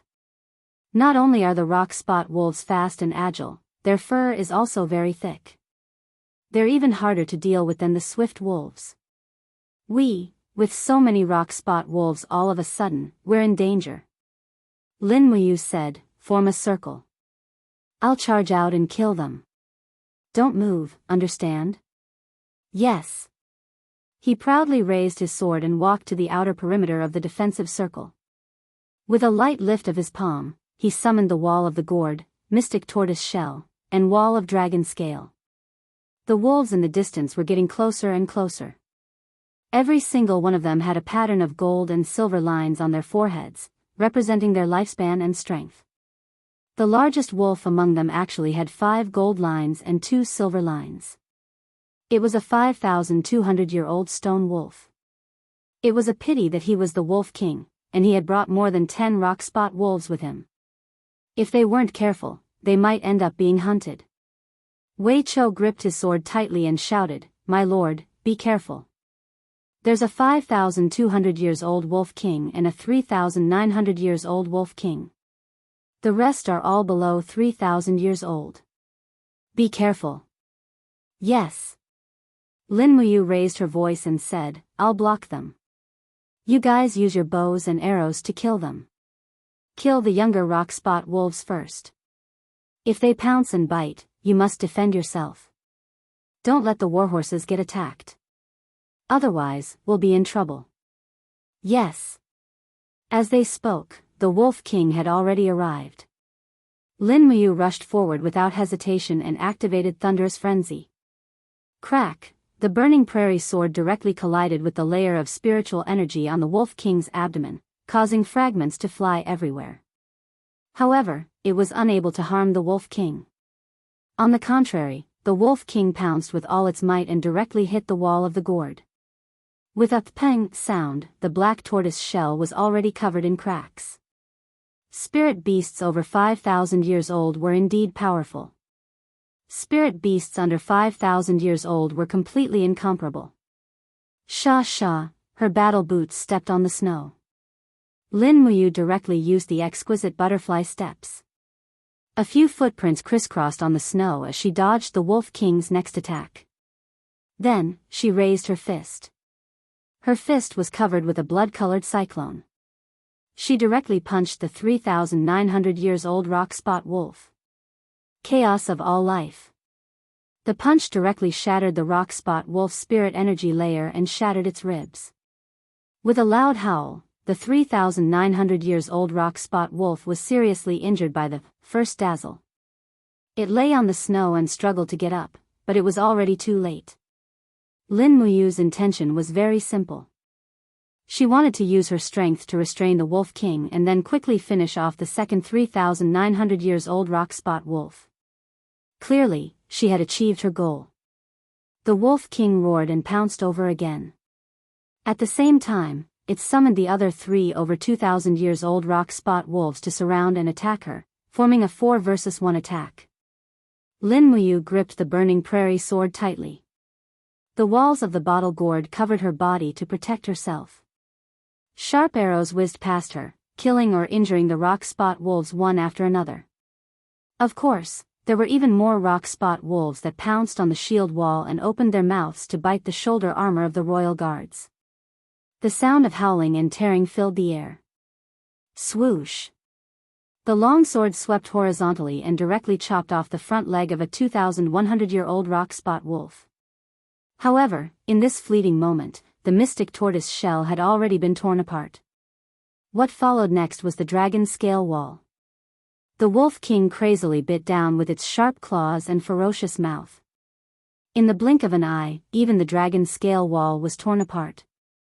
At this moment, Lin Muyu had also finished off the other 3 rock spot wolves. He suddenly turned around and smelled a fishy smell. The Wolf King's claws had landed on his chest, and a mighty force pushed him to the snow. Oh no! He was secretly shocked and hurriedly raised his left arm. The effects of the stoneskin potion were still in effect, and he could only hope that he could withstand the attack. Pooh! Fresh blood splattered. He had overestimated the effects of the potion, and his left wrist was directly penetrated by the Wolf King's fangs. A heart-wrenching pain spread through his body. He was already injured. An indescribable anger surged in his heart. This beast actually dared to be so impudent? A vigorous force instantly surged into his right arm. In the next moment, his fist was surrounded by the life constellation. The mighty fist directly landed on the Wolf King's neck, 3 luminaries calamity. Kacha! The Wolf King howled in pain as it retreated. Its neck had been struck by the third luminaries, and it seemed to have fractured its bones. However, the Wolf King's vitality was too tenacious. It staggered back to its feet and looked like it was going to continue pouncing.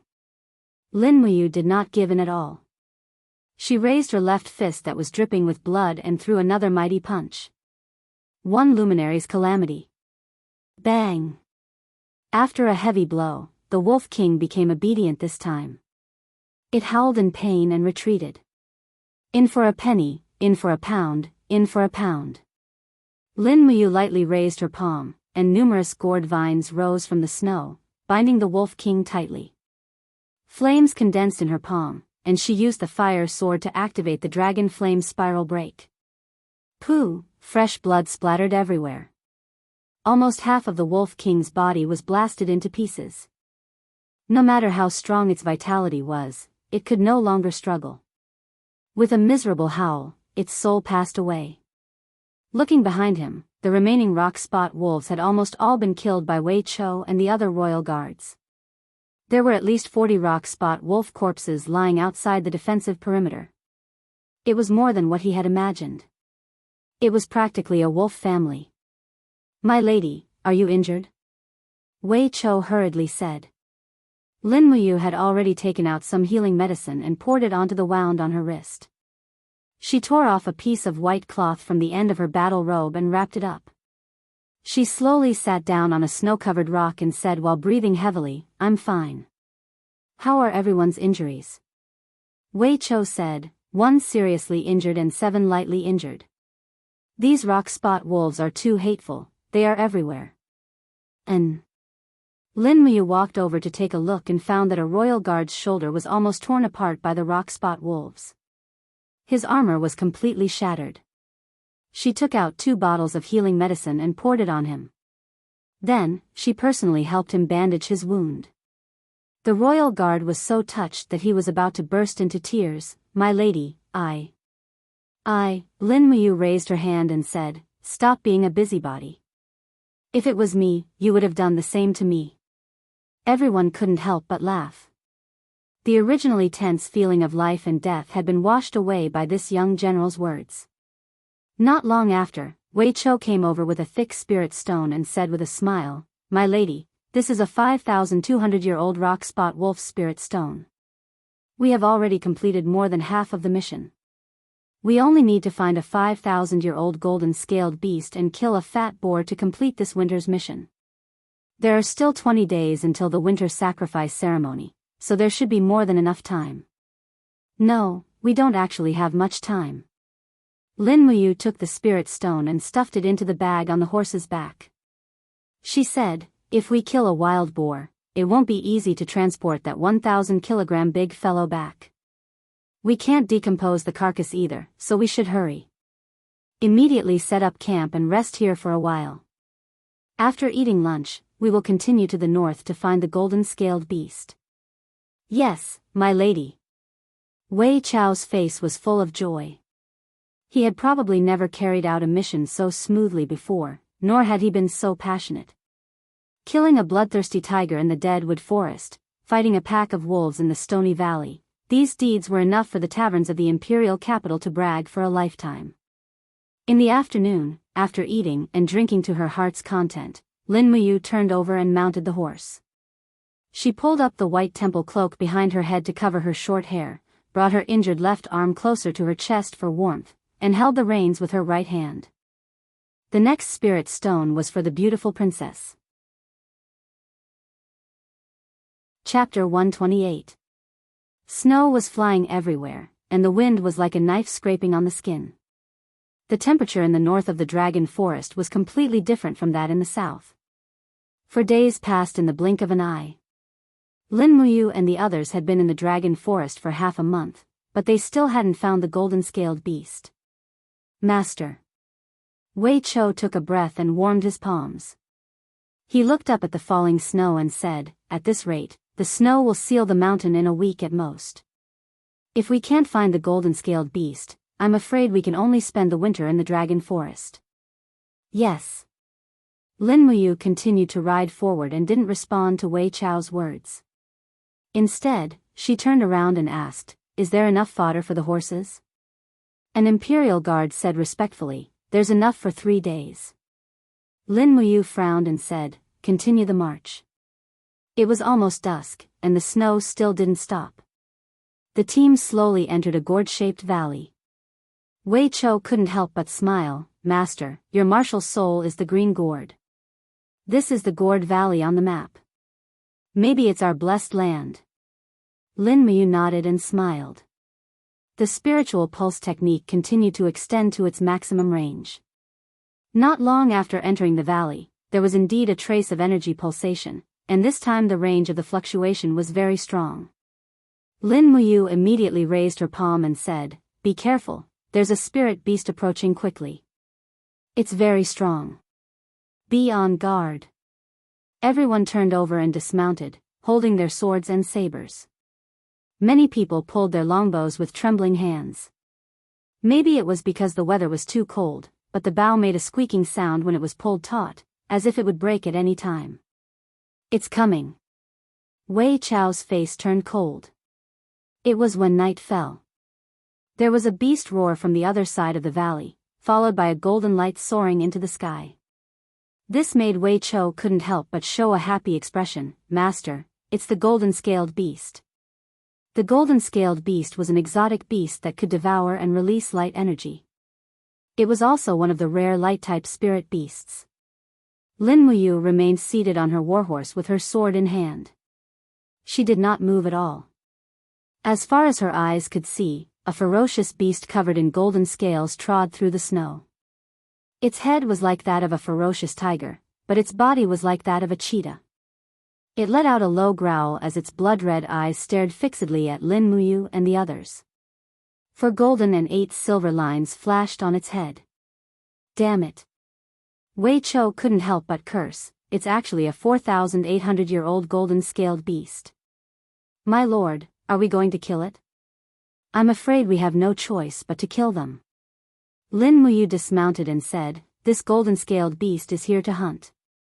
Even if we don't kill it, it will attack us. Don't be polite, shoot." "Yes." A group of Imperial Guards shot arrows one after another. The arrows of the Imperial Guards could be said to be fast, accurate, and ruthless. Nearly half of the arrows hit the body of the golden-scaled beast. However, the golden light flickered endlessly. The skin of the golden-scaled beast seemed to have some kind of shield, blocking all the arrows. "Can't shoot through, what should we do?" Wei Chou was stunned. "Continue to shoot." Lin Muyu said lightly, "The light energy condensed shield needs to consume energy. Continue to shoot, arrows will consume its energy. Don't stop until it takes the initiative to pounce." "Yes." The arrows continued. Lin Muyu also touched her waist, and the magic noise blade was already in her hand.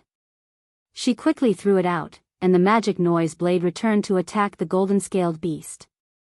Not only that, Lin Muyu opened her palm, and lightning flashed.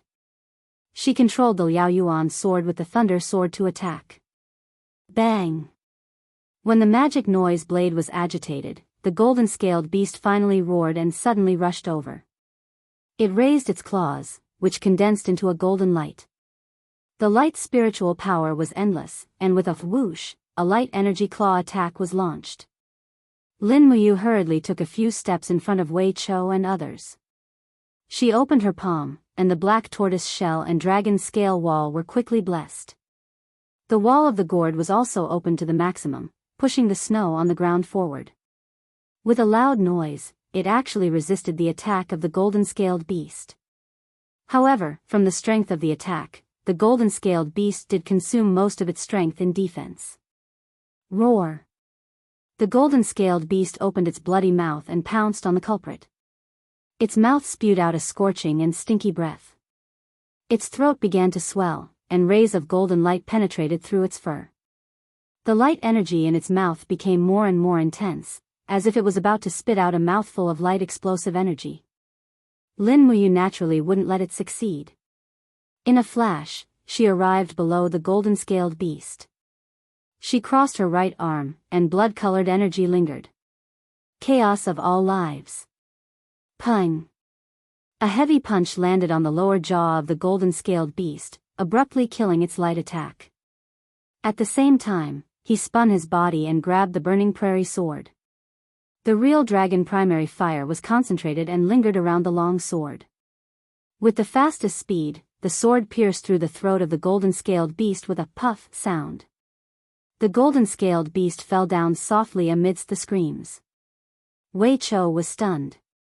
Obviously, he didn't think that Lin Muyu would be able to deal with a 4,800-year-old golden-scaled beast so quickly.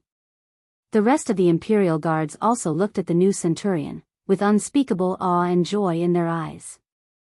Okay, take out the spirit stones. Lin Muyu said lightly. Yes. Wei Chou took out a dagger, walked forward and lifted the head of the golden-scaled beast, dug out the spirit stones, and said with a smile, Madam, the fur of the golden-scaled beast is a good material. How about, we spend a little time and peel off the fur of this golden-scaled beast? Yes. Lin Muyu nodded, and said, Hurry up, the second golden-scaled beast will be here soon. Why? Wei Chou was shocked. Lin Muyu smiled slightly, and said, Because the living habit of the golden-scaled beast is to live with a male and a female. The one in front of us is a female beast.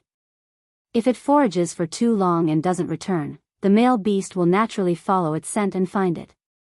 The male beast must be very strong, so you have to be quick. Don't let the male beast see you peel off the skin of the female beast. That would be too inhumane. Wei Chou couldn't help but laugh. Yes, madam. I will speed up. So, Wei Chou peeled off the skin, and another Imperial Guard sat on the side and began to refine the beast spirit of the 4,800-year-old golden-scaled beast. Although he practiced the law of fire, and the golden-scaled beast practiced the law of light, he was not picky about food. The spirit of a beast with a long lifespan was very rare, and it was even more difficult to find one that matched the attribute. So even such a beast spirit made him ecstatic. Lin Muyu then ordered to set up camp. There was snow everywhere in the Gourd Valley, so they could only sweep away the snow and set up tents on the slightly dry grass. The soldiers of the Spirit Fire Department found some dead wood and set up 7 or 8 bonfires. They took out the bear meat from the horses and began to boil the meat soup. Not long after, the smell of meat overflowed. Goo goo, Lin Muyu's stomach growled, and his internal organs were about to rebel, but he knew that there might be no time to eat. In fact, this was indeed the case.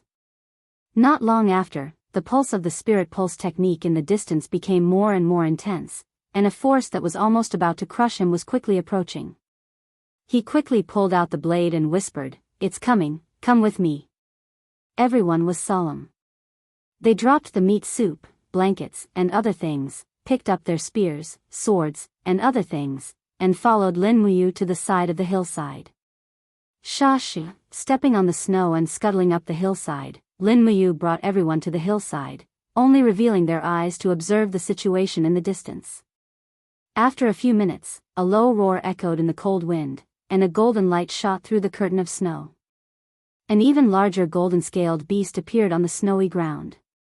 There were a total of 6 golden veined patterns and 2 silver veined patterns on its head. It was a 6,200-year-old spirit beast. Perhaps because of its huge size, its palms sank deep into the snow. Its eyes were a little dim, and it looked at the corpse of the mother beast in the distance, and let out a mournful howl. Lin Muyu frowned, and didn't say anything. At this moment, he actually felt that he was committing a crime. Wild beasts also had spirituality, and he killed the mother beast just like that. Was it a little cruel? Wei Chou didn't have such a kind heart. He squinted his eyes and said, "Milord, when the sacrifice for the mother beast is halfway through, we kill it?" "No." Lin Muyu raised her hand to stop him, and said, "Let me go first, don't be impulsive. This is a 6,200-year-old golden-scaled beast, and its strength is far greater than the ones we met before. Don't act rashly. This golden-scaled beast's light energy can kill you in an instant. I don't want anyone to die on their first mission after becoming an Eagle Guard." Wei Chou nodded, "Then be careful, milord. And, don't worry. At this moment, the mother beast let out another mournful howl. After sniffing the corpse of the mother beast, it immediately began to growl in a low voice. Its steel needle-like beard trembled up and down, but it cast its gaze on the warhorse at the edge of the tent not far away. In the next moment, it had already pounced over with a low growl, clearly intending to kill the warhorse to vent its anger. Whoosh! The burning prairie sword, wrapped in purple lightning, pierced through the curtain of snow and went straight to the neck of the golden-scaled beast. With a bang, the golden light scattered, and only a part of the golden-scaled beast's light energy shield was blasted off. Lin Muyu jumped up directly from the hillside, grabbed the rebounded burning prairie sword with both hands in the air, and a strong demonic power poured into the long sword. She slashed the sword down in the air. This attack combined the 7 luminaries' Xian energy with the sword technique. 2 luminaries' demonic dance. The blade fell directly on the forehead of the golden-scaled beast, but a strong recoil quickly spread out, and he was shaken away with the sword. It can actually condense battle armor. "Milord, be careful," Wei Chou shouted anxiously on the hillside. Lin Muyu slid far away on the snow, and looked at it from a distance. Sure enough, the skin of this golden-scaled beast was wrapped in a faint white luster, like armor protecting it. Was this the battle armor that Wei Chou mentioned? Transforming qi into battle armor, this was the ability of the second heaven of the heaven realm. How could this golden-scaled beast also condense battle armor? Chapter 129. The age of the spirit beast was not the final criterion of strength. It was just one of them. For example, the golden-scaled beast in front of her, although it was 6,200 years old, it seemed that its spirituality was far stronger than that of the mother beast just now. Otherwise, it would not have comprehended the battle qi armor ability. Russell, stepping on the snow, the golden-scaled beast's blood-colored eyes stared at Lin Muyu and slowly walked around him. This was the unique attack ability of beasts, looking for opportunities. Lin Muyu's heart was a little cold. After all, she still underestimated the ability of a 6,200 years old spirit beast. This golden-scaled beast did not seem to be something that she could resist alone. Roar! It came. The golden-scaled beast's whole body was enshrouded in the energy of battle qi armor. It rushed forward and actually stood up. Its 2 palms broke the wind and made 3 attacks in an instant. Bang bang bang, shaking the wall of the gourd. Almost in an instant, the black tortoise shell and the dragon scale wall were smashed together. The next moment, the golden light turned into a claw and swept across. Lin Muyu leaned down to the limit, only to feel a cold wind on the top of her head, fluttering a handful of hair. Terrible, she was almost killed by this golden-scaled beast.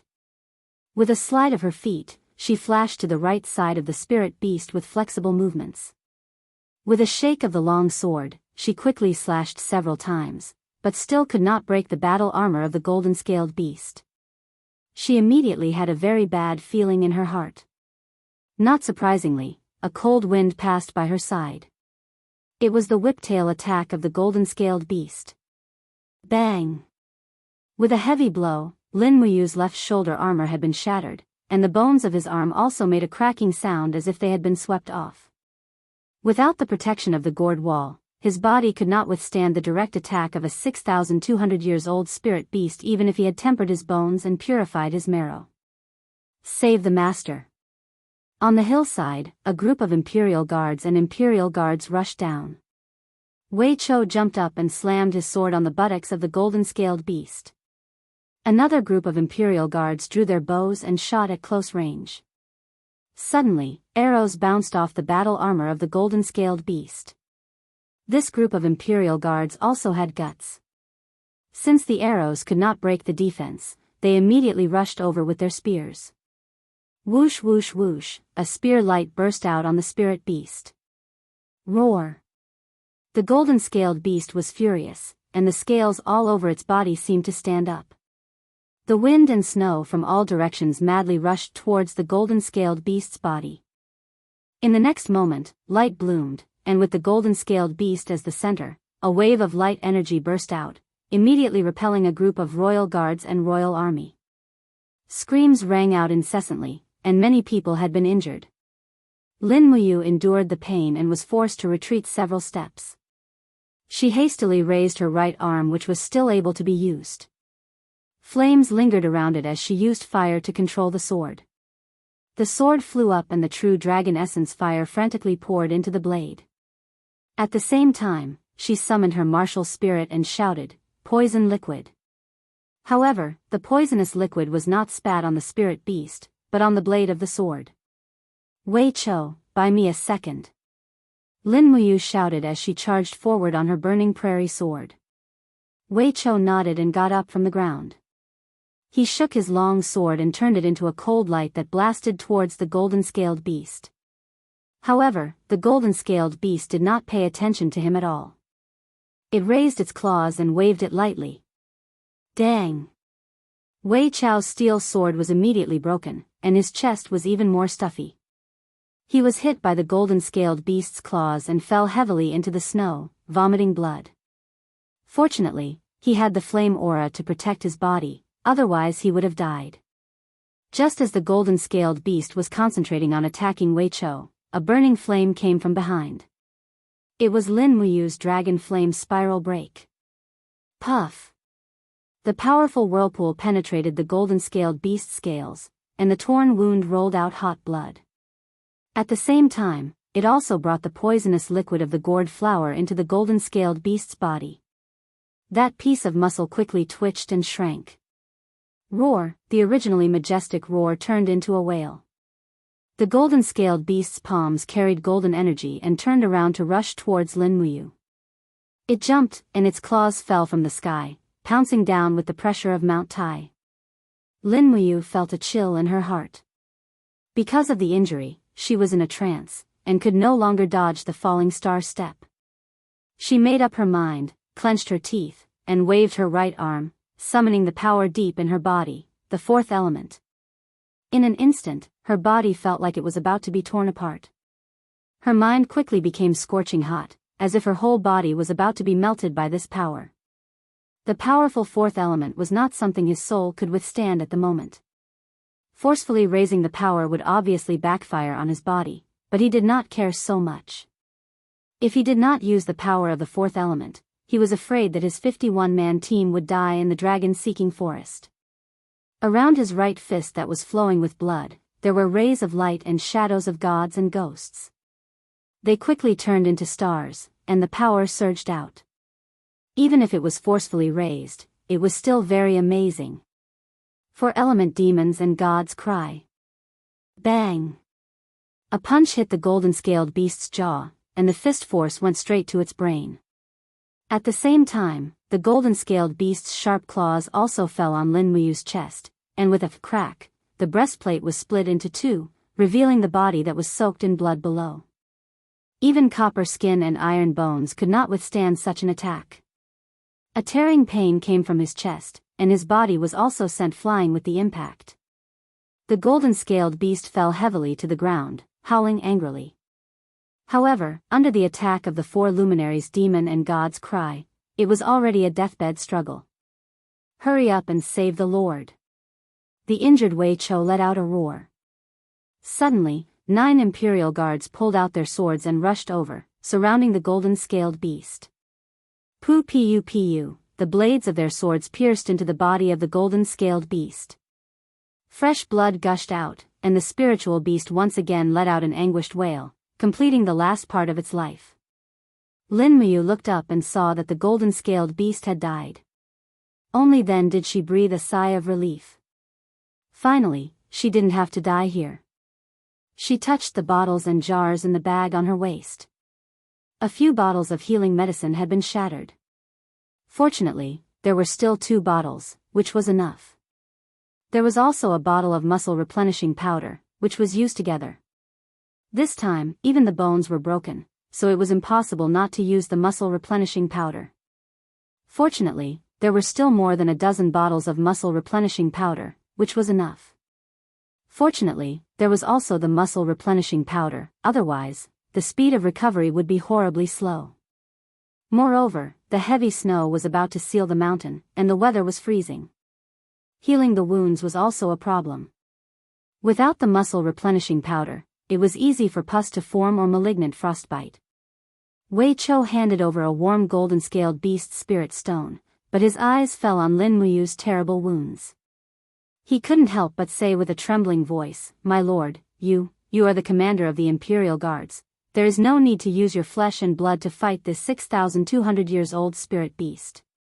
Moreover, Her Highness Yin and Princess Xi are so important people, you really shouldn't do this." Lin Muyu glanced at him and smiled. "If I didn't go, many people were destined to be killed by the golden-scaled beast." "So what?" Wei Chou said, "From the moment we joined the Imperial Guards, we have already made up our minds to be loyal to the Empire. If we can use our lives in exchange for a golden-scaled beast spirit stone to improve Her Highness Yin's cultivation, then it is worth it. But my lord, you have suffered such a serious injury." "Wei Chou," Lin Muyu said seriously, "do you think my injury is more important, or the lives of the Imperial Guards? That is a life. I would rather suffer a serious injury than let one of the Imperial Guards die," Lin Muyu said with a sigh. Wei Chou's eyes were deep, and he stood silently at the side. The white robe behind Lin Muyu had been dyed half red, but he didn't make a sound from beginning to end. After treating all the wounds, he changed into a new temple battle robe and put it on. He was full of energy, as if he had never been injured. Of course, only he knew how painful it was. It seemed that he had been like this since he was young. Lin Muyu deeply understood that as a man, if he didn't bear the pain, who else could he rely on? Many of the Imperial Guards were injured, so they went to skin the golden-scaled beasts. The skin of the golden-scaled beasts could be used to make leather armor or robes, and the scales in the middle of the body could be crushed and used to make medicine. It was said that it was very effective in treating colds. As for the exact effect, no one knew. In any case, Lin Muyu knew nothing. He was well versed in alchemy, and in the medical field of the human body, his attainments were probably far below Chu Yao's. Thinking of this, he covered his wound and couldn't help but miss his sister, Chu Yao. As he thought about it, the broken bone in his left arm felt an indescribable pain. He hurriedly circulated his dou qi throughout his body, and used the power of the forging dragon bone scroll to speed up the healing of the broken bone. This kind of pain was indescribable, and in the blink of an eye, his forehead was covered with cold sweat. Wei Chou could only clench his fists, but there was nothing he could do. The dinner could be considered to be sumptuous. There was grouper wolf soup, the heart of the golden-scaled beast, and some wild vegetables. It was very refreshing to eat. Because most of the soldiers were injured, they all rested on the spot and would leave the next day. This night, Lin Muyu spent it in pain and suffering. Only until the wee hours of the morning did he feel a slight itch from the broken bone in his arm. Under the magical effect of the bone muscle replenishing powder, the bone had already begun to regenerate and fuse. However, his left arm still couldn't use much strength, and was just hanging at the side. The splint was made from the cold spear shaft, and was so simple that it was somewhat ridiculous. Fortunately, his blood had already been tempered into the true dragon's blood. His vitality was extremely tenacious, and his recovery ability was also amazing. This broken bone shouldn't take too long to regenerate. At most, he would be able to move as usual in 3 to 5 days. After daybreak, the wind and snow still hadn't stopped. "Let's go." Lin Muyu turned over and got on the horse. Since he couldn't move his left hand, he could only use his right arm to hold the reins and slowly lead everyone out of the gourd valley. At the same time, he spread out his spirit sense to check if there was any movement in the surroundings. He cleverly circled around a snow bear that was at least 7,000 years old. There were many kinds of spirit beasts in the dragon-seeking forest, and there were many powerful spirit beasts that were more than 10,000 years old. Lin Muyu also knew that he must not meet any of them, or else his group might not even have the chance to escape.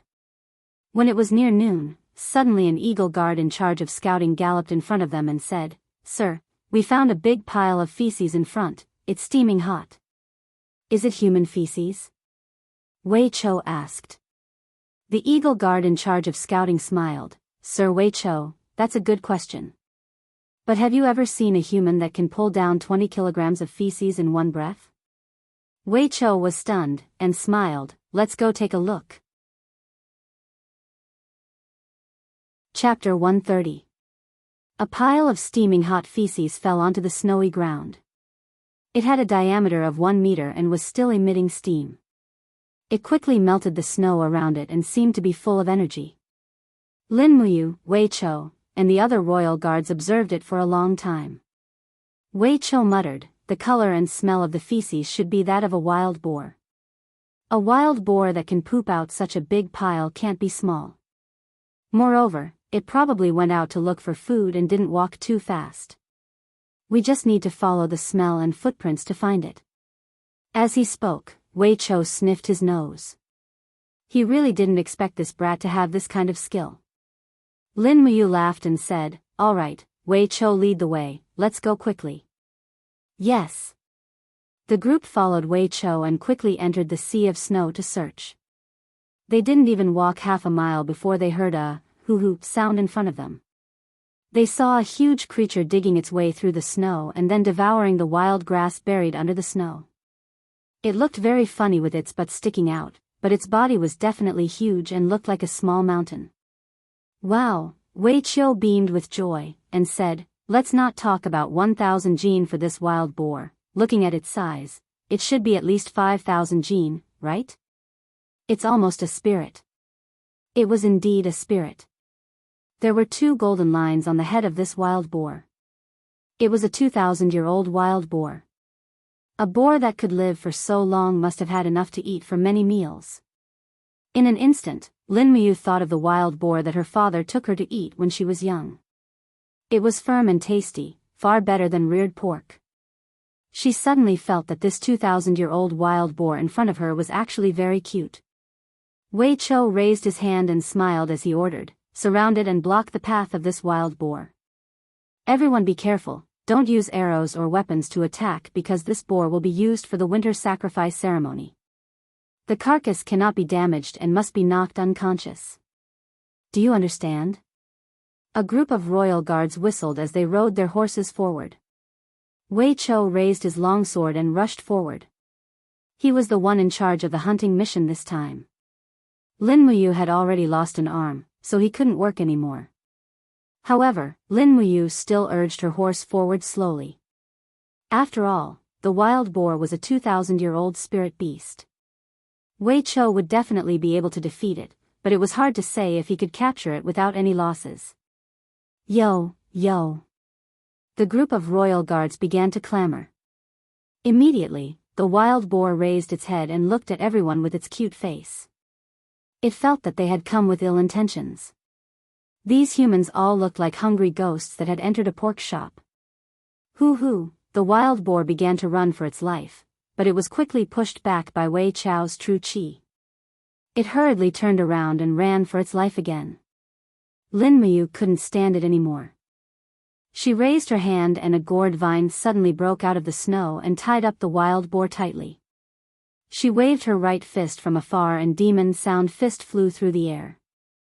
After a pang sound, the 2,000-year-old wild boar fell to the ground with a miserable howl. In just an instant, its heart had already been shattered by Lin Muyu's demon sound fist.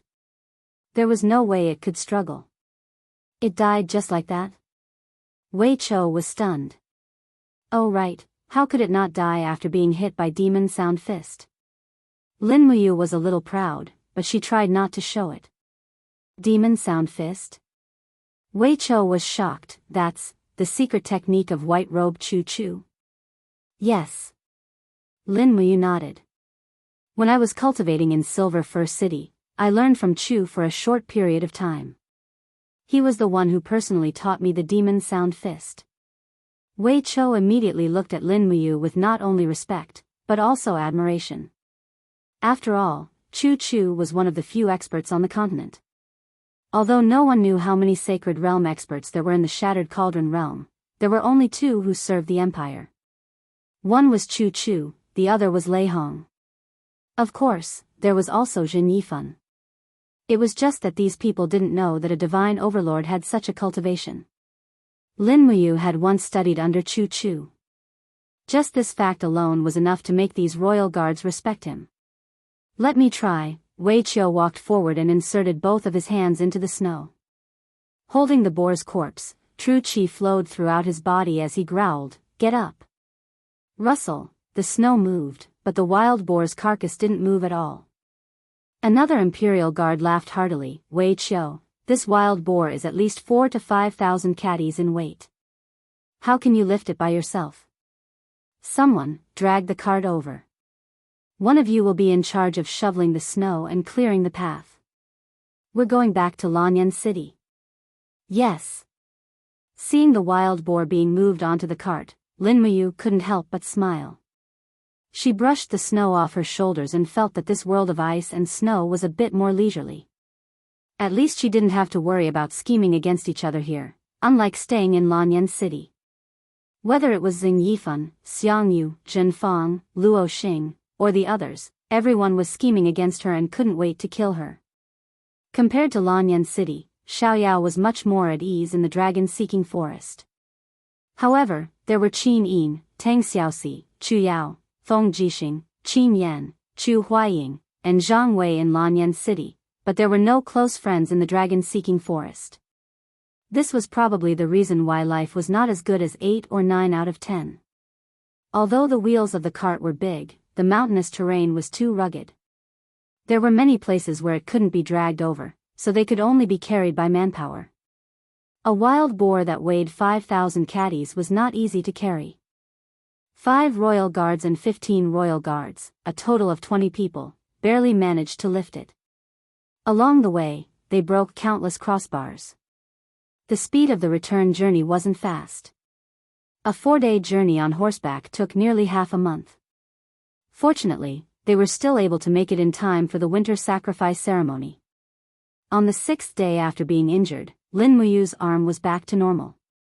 He used the spirit pulse technique to look inside his body and found that the bones had completely healed and were no different from before. As a result, he was itching to carry the wild boar with the royal guards. Fortunately, the snow hadn't stopped yet, so the wild boar's carcass wouldn't stink. However, under Wei Chao's suggestion, they still emptied the wild boar's innards. On the way back to Lanyan City, it would probably be air-dried into a giant piece of cured meat. When they were about 200 miles away from the capital, the snow finally stopped. The sky cleared up, and the sun shone on a group of tired people. Lin Muyu urged his horse forward, escorting the cart behind him. "Sir, we will reach Lanyan City in a day's time." Wei Qiu said joyfully, "It should be the first time in the history of the Eagle Nest Camp that we have completed all the patrolling missions in one go. I wonder how happy the commander will be." Lin Muyu smiled. "It doesn't matter how happy the commander will be. We don't want to be meritorious, but we want to make no mistakes." "Yes, sir is right." Wei Qiu grinned and said, "There must be a lot of people in the Eagle Nest Camp who are laughing at us. They probably won't think that we can complete all the missions in a month." "Yes, that's right." At this moment, suddenly there was a jijia sound in the sky, followed by a white bird flapping its wings and landing directly on Lin Muyu's shoulder. He knew this bird. It was a messenger bird raised by Chu Yao. Its name was Little White. Because there were a few strange spots on its neck, Lin Muyu recognized it. She lifted one of the legs of the messenger bird and took out a piece of paper from the tube. There was a line of beautiful handwriting on it. How did the mission go? When will you be back?" It was signed by Chu Yao, and her handwriting was very beautiful. Wei Qiu craned his neck to take a look and said with a smile, "It seems that there is a wonderful person in Lanyan City who is worried about you, sir." Lin Muyu glanced at him. "If you don't want to get beaten up, don't talk so much." Wei Qiu smiled and walked away. Lin Muyu wrote on the back of the paper with a burnt branch, "I will be back soon. I will see you in Lanyan City. Lin Muyu." The messenger bird flapped its wings and flew away. This messenger bird had the blood of both Lin Muyu and Chu Yao. It was like the bond between the two of them, and Lin Muyu treasured it very much. A day later, they arrived at Lanyan City when it was almost dusk. However, they couldn't enter the city and had to go to the Eagle Nest Barracks first. On the mountain road, a few imperial guards were lighting a brazier and adding fuel to it.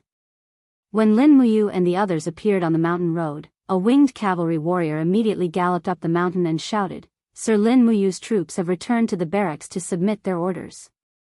As soon as he shouted, a lot of people came to watch the troops that had been out for nearly a month. Lin Muyu's bag was filled with a lot of spirit stones, so they naturally couldn't see it.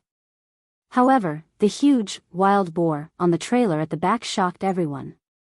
Even the experienced imperial guards had never seen such a huge wild boar. A group of people pointed at it with joy on their faces. After all, if Lin Muyu and the others completed their mission, they wouldn't have to run around and be tired anymore. When they entered the barracks, the commander of the Eagle Nest Barracks, Meng Fong, came out to welcome them. He smiled and cupped his fists. "Sir Lin Muyu, you've worked hard on this trip."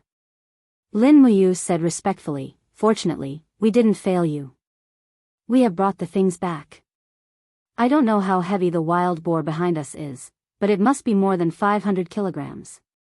Meng Fong's eyes were like torches. He laughed and said, "This wild boar will be at least 2,000 kilograms after its internal organs are removed." Huh, even His Majesty will be happy to see such a huge wild boar as an offering. It's just that, have you obtained the required spirit stones? Everyone understood that it was easy to kill a wild boar, but it wasn't so easy to hunt a spirit beast that was more than 5,000 years old. Even Meng Fong might not be able to complete the task, let alone a team consisting of Lin Muyu and the others. Just as Lin Muyu was about to take out the spirit stones to hand over the order, someone suddenly rode up the mountain. He held a dark blue flag with a purple flower emblem in his hand and said, "Lin Muyu of the Eagle Nest Barracks, receive the order." Lin Muyu was stunned. She turned around and said respectfully, "I'm here." The messenger smiled and said, "Her Highness heard that Sir Lin has returned to Lanyan City, so she specially arranged a banquet at the Phoenix Perching Hall and invited Sir Lin to attend the banquet immediately. In addition, she asked me to tell you that Princess She is also there." Lin Muyu couldn't help but smile. She didn't expect Qin Yin's message to be so fast. She knew when she arrived at Lanyan City. "Then wait until I hand over the order first, sir." The messenger smiled and said, "Her Highness said that she invited you to Zai Tian Hall without stopping. As for handing over the order, you can wait for a while, right?" Meng Fong hurriedly cupped his fists and said, "Of course, Her Highness's matter is the most important. Sir Lin Muyu, you can go with him first." "Yes, sir." Lin Muyu cupped her hands in a humble manner. She pulled the reins and rushed down the mountain with the messenger. Chapter 131. In the Zai Tian Palace, many palace servants were sweeping away the snow. It was the first sign of sunshine after the heavy snow. Everyone seemed to be in a good mood, and their faces were brimming with smiles. Lin Muyu had an Eagle Guard waist tag, so he went straight to the Phoenix Perching Palace. When he arrived at the front of the Phoenix Perching Palace, he saw the beautiful figures of Qin Yin and Tang Xiaoxi standing in the snow from afar. They were already waiting for him. He got off the horse, and Tang Xiaoxi had already walked up to him. She smiled and said, "Mu, are you all right in the dragon-seeking forest? I heard from the guards that you were injured when you were fighting a 6,200-year-old golden-scaled beast in the dragon-seeking forest." "I've already recovered." Lin Muyu patted his chest, and said with a smile, "A mere spirit beast is not a problem for me. I've already brought the spirit stones back, but they need to be verified by the commander of the Eagle's Nest before they can be delivered to the Zai Tian Palace." As he spoke, he walked over to Qin Yin, and performed a handsome empire's military salute. He said, "Greetings, Your Highness." Qin Yin giggled. She walked up to him and held his wrist. She smiled faintly and said, "Ayu, when did our relationship become so estranged? Why didn't I know?" Lin Muyu smiled. "I know I was wrong. Well, I was summoned here as soon as I returned to the Eagle's Nest camp. I didn't even have the time to hand in my orders. Is there anything important?" "Yes." Qin Yi nodded seriously, and said with a smile, "Xiaoxi and I have invited you to our meat fruit feast.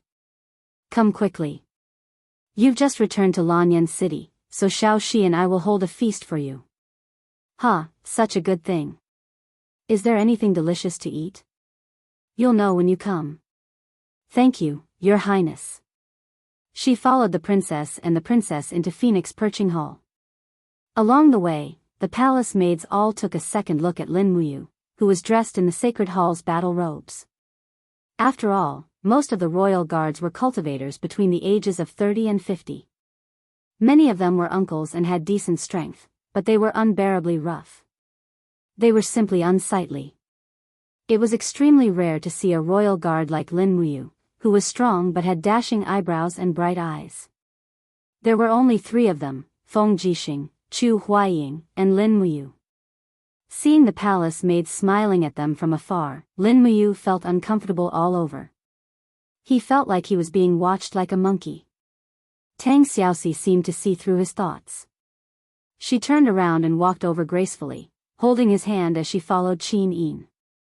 In the main hall of Phoenix Perching Hall, waves of fragrance wafted into their nostrils. What came into view were several exquisite gold-threaded silver wooden tables around a stove. There were all kinds of rare fruits on the tables, and the palace maids were roasting a deer leg. The fragrance was alluring. Lin Muyu had been out and about for the past month, and had never had such treatment before. Suddenly, he felt his stomach growl again. Qin Yin smiled slightly. Xiaoxi, you, take a seat. Lin Muyu sat on the ground and cupped his fists respectfully. Thank you, Your Highness. Qin Yin frowned slightly and said with some displeasure, there are only the 3 of us here. You should just call me Xiao Yin. But Lin Muyu didn't dare to overstep his boundaries. But what? Qin Yin retorted. You can call Princess Shi Xiaoxi, but can't you call me Your Highness Xiao Yin? You, in your heart, am I, Qin Yin, really that hard to get close to? Actually, compared to your current respectful attitude, I prefer the attitude you had towards me in the dragon-seeking forest. Do you understand? Lin Muyu was stunned. He thought about his attitude towards Qin Yin in the dragon-seeking forest. He seemed to treat her as an ordinary girl, so he was very relaxed. Now, he was indeed too respectful. He was an unruly fellow, so he smiled and said, then I will call you Xiao Yin when there are no outsiders around. But you can't push me out of the Zetian Palace Hall and execute me in front of everyone if you're unhappy one day. Qin Yin burst into laughter. She gracefully lifted the hem of her skirt and performed a beautiful ladylike bow to Lin Muyu. She smiled faintly and said, I will do as you bid. Please don't be angry, Your Highness. Lin Muyu couldn't help but smile. Qin Yin was actually the same as Tang Xiaoxi.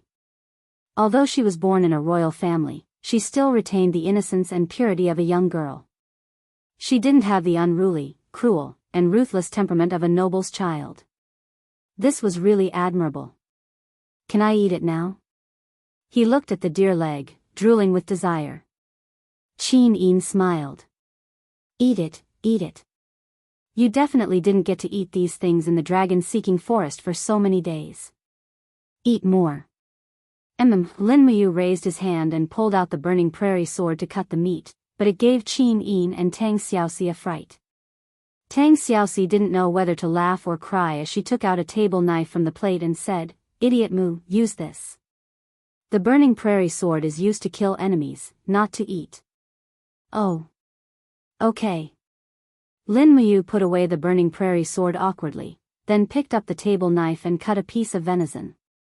She put it in her mouth and chewed slowly. Immediately, the fresh and delicious taste and the tempting greasy taste entered her throat. This deer leg had been processed many times, and there were countless condiments on it. Obviously, it was not something the meat soup they cooked in the dragon-seeking forest could compare to. Her appetite was great, and she ate 2 large pieces of venison in a row. Here, this is the freshly warmed Yinhua wine. Tang Xiaoxi poured wine for him. Before the wine entered his throat, he could already smell a faint fragrance. That was the smell of the Yinhua. No wonder the Qin Empire would confer the Yinhua as the empire's symbol. Not only could the yinhua be used as medicine and food, but it could also be used to make wine. It seemed that the people of the Qin Empire were actually a group of foodies, conferring the thing they ate and drank as the national flower. Thinking of this, Lin Muyu couldn't help but ask with a smile, Shao Yin, the empire conferred the yinhua as the family symbol. Is it because the yinhua is very delicious? Ah. Qin Yin's beautiful eyes widened, and she smiled helplessly. It's not what you think. The reason why the yinhua is the family emblem is because it can be eaten, and it can also be used as medicine to save people. The other reason is that the yinhua never wilts, and it can even bloom in the cold winter. Therefore, the Qin family has made the yinhua the family symbol, symbolizing the Qin family's tenacity and unyielding character. We are the rulers of the empire, so we must be able to bear everything and take the welfare of the people as our own responsibility. So that's how it is. Lin Muyu hurriedly cupped her fists and said, Sorry, my words were a bit profane. Don't be so nervous. Qin Yin smiled, We are friends, so of course I won't blame you. Besides, it was just a normal conversation, there was no profane. Thank you very much, Shao Yin. Unknowingly, Lin Muyu once again had a good impression of Qin Yin. If being approachable was her greatest strength, then her words just now had already displayed her wisdom. Every word was sonorous and unquestionable, defending the ruling power of the Qin family. As they were eating, there was suddenly a faint noise coming from afar. Qin Yin frowned and asked, What's wrong? A royal guard cupped his fists and said, Your Highness, it's coming from the Qingyin Palace. It seems like someone is causing trouble there. Qin Yin was stunned. How is that possible? The Qingyin Palace is where Imperial Father reviews memorials. Who dares to cause trouble there? As she said this, Qin Yin looked at Lin Muyu and Tang Xiaoxi. Lin Muyu understood and stood up. Prepare the horse immediately. Your Highness, shall we go and take a look now? Qin Yin nodded. She was the only heir of the family and naturally cared about everything in the Qingyin Palace. After all, the Qingyin Palace was the core of the imperial capital and also the center of the empire. Nothing could go wrong here. Facing the cold wind, Qin Yin wore a deep blue princess cloak, Lin Muyu wore a snow-white holy temple robe, and Tang Xiaoxi wore a red cloak. The three of them mounted their horses and rode away. Behind them, the dragon guards of the 18 royal guards quickly mounted their horses and led around 300 royal guards. The guards of the Phoenix Perching Palace were indeed very strong. Outside the Qingyin Palace, a large group of people gathered. There were around 100 royal guards and a large group of Divine Might Battalion soldiers in armor. There were more than 1,000 of them. What's the matter? Qin Yin quickly approached. A palace servant immediately shouted, Her Highness Yin has arrived. Everyone became solemn and the dispute seemed to have died down. Qin Yin parted the crowd and walked over. Lin Muyu and Tang Xiaoxi stood to the side and discovered that a fight had already broken out. Many people were injured and there were bloodstains on the ground. Impressively, it was a fight between the Divine Might Battalion and the Royal Guards. In the center of the crowd, a royal guard carrying a long sword had his arms stained with blood. He was around 50 years old and was already quite old. His face was ashen and his long sword had been broken in two. He turned around and respectfully bowed to Qin Yin, Your Highness, Qin Yin raised her eyebrows, Lord Ronghanyuan, what is going on here? Lin Muyu's gaze fell on Ronghanyuan and discovered that he was wearing the insignia of a chiliarch. It was obvious that he was a high-ranking officer in the royal guards. His rank was even higher than Chu Huaying's. Tang Xiaoxi whispered, Lord Ronghanyuan is Brother Qin Lei's right-hand man. He is known as the second most powerful person in the royal guards, is that so? Lin Muyu nodded. Ronghanyuan panted heavily and looked at Qin Yin, Your Highness, I have been wrongly accused. I hope that Your Highness can help me. How are you being wrongly accused? Before Qin Yin could say anything, a voice suddenly rang out. The voice was extremely penetrating, and it seemed to have a force field within it, causing the people around to be unable to speak or move. This voice was very familiar, and Lin Muyu's gaze followed the direction of the voice. To her surprise, she saw an old man in a black cloak, Xing Yifan. So it's a deity overlord. Qin Yin smiled. How could a deity overlord be so free to bring the Divine Might Battalion into Zetian Palace without notifying me? Xing Yifan's expression was stern. For the sake of the country, we must not bother with trifles. These are the words that the late emperor left for me. I will naturally abide by the late emperor's edict and will not rest until he is dead. As he spoke, Xing Yifan waved his hand and took out a scroll. The Chiliarch of the Royal Guards, Rong Hanyuan, is a second-class noble. However, he has amassed thousands of hectares of fertile land in the west of Lanyan City. According to the empire's military law, a general under a Chiliarch cannot amass more than 10 hectares of land. Rong Hanyuan has amassed so much fertile land, which is a violation of the military law. He has exceeded the limit by 100 times and should be beheaded.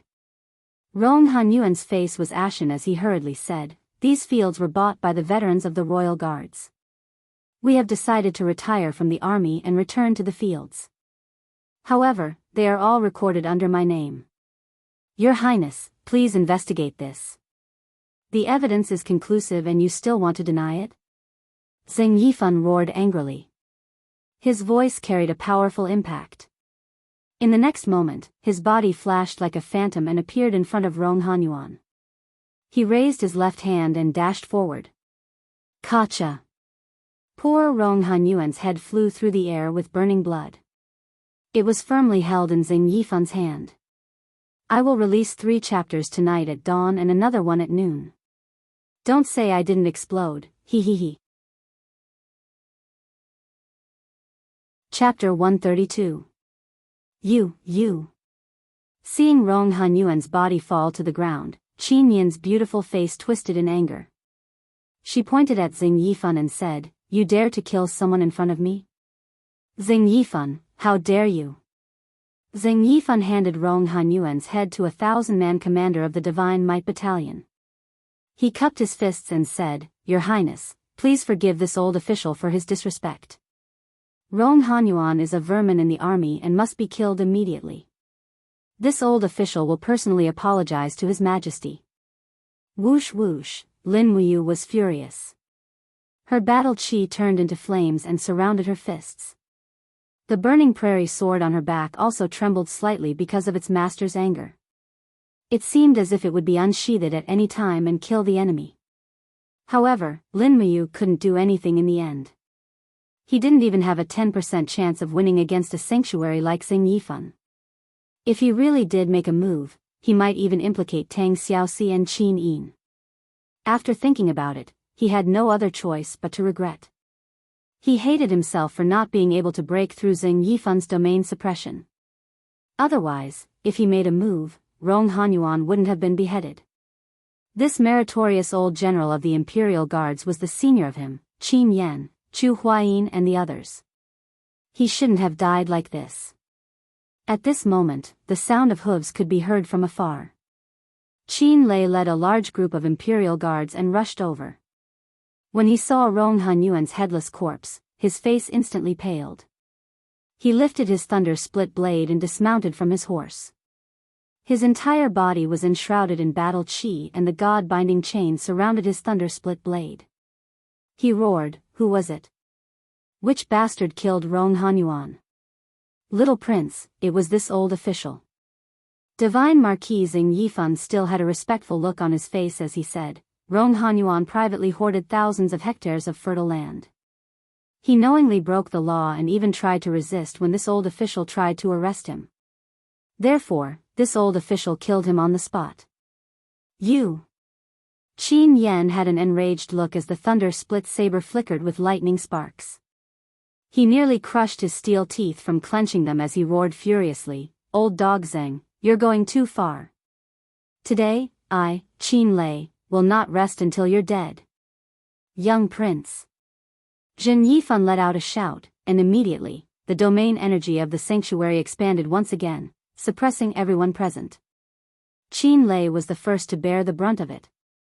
It was as if all the power in his body had been imprisoned, and an invisible net of energy bound his body. However, Qin Lei still desperately raised his battle energy, to the point where his veins were bulging and streams of blood seeped out of his skin. The other focal point of the domain was naturally Lin Muyu. He didn't make a sound, but when he saw fresh blood seeping out from the corner of Qin Lei's mouth, an indescribable rage immediately surged into his heart. The dou qi in his body circulated crazily, rapidly increasing. In the next moment, the dou qi in his body violently transformed into the 7 luminaries' profound energy, and one after another, the celestial devil constellations appeared around his body. Break! Lin Muyu let out a shout, and immediately, the power of the 4 luminaries demon and god Weep transformed into a strong wind that surged in all directions, forcibly dispersing the domain pressure that Jin Yifan had condensed. It seemed that Jin Yifan had also missed this point. He originally thought that the strongest impact would come from Qin Lei, but he didn't expect that Lin Muyu would actually be able to break his domain with an unknown source of power. Jin Yifan's body trembled, and he swayed slightly. The blood in his body was in turmoil, and he felt rather uncomfortable. He frowned, and thought to himself, where did this brat get such an evil power from? Once Qin Lei left the domain, he raised his long blade and rushed out. He leaped into the air, and suddenly slashed his blade down in front of Jin Yifan. His martial soul surged and exploded, turning everything around him into dust. It was the swift and fierce strike of the lightning split blade technique, for directional wild blade. Father! Among the Divine Might Battalion's crowd, Jin Fang raised his sword and rushed over. His battle energy was enshrouded in the long sword, and he hastily blocked Qin Lei's attack, protecting Jin Yifan as he retreated. However, who knew that the remaining force of Qin Lei's blade was far more than that? The blade suddenly rose from the soil, and he shouted, "Lightning split light slash!" Clang! Jin Fang was unable to block it. Although he and Qin Lei had the cultivation of the first level of the Heaven Realm, the disparity between the strength of their martial souls and martial skills was too great. He flew out along with his sword, and landed heavily on the snowy ground. Qin Lei! Jin Yifan's voice was like a sudden clap of thunder. He stood majestically in the midst of the mess, and his face was ashen as he said, "I will clarify the whole story with His Majesty regarding Ronghan Yuan's matter. Don't be so overbearing here." Qin Lei gritted his teeth so hard that they almost broke. His face was pale, and fresh blood continuously flowed down the lightning-split blade. After all, there was a huge gap of 3 realms between them. No matter how hard he tried, he would never be Jin Yifan's opponent. Lin Muyu slowly walked forward, and reached out her hand to hold Qin Lei's shoulder. She said, "A wise man knows better than to fight when the odds are against him. Big brother Qin Lei, just let it go."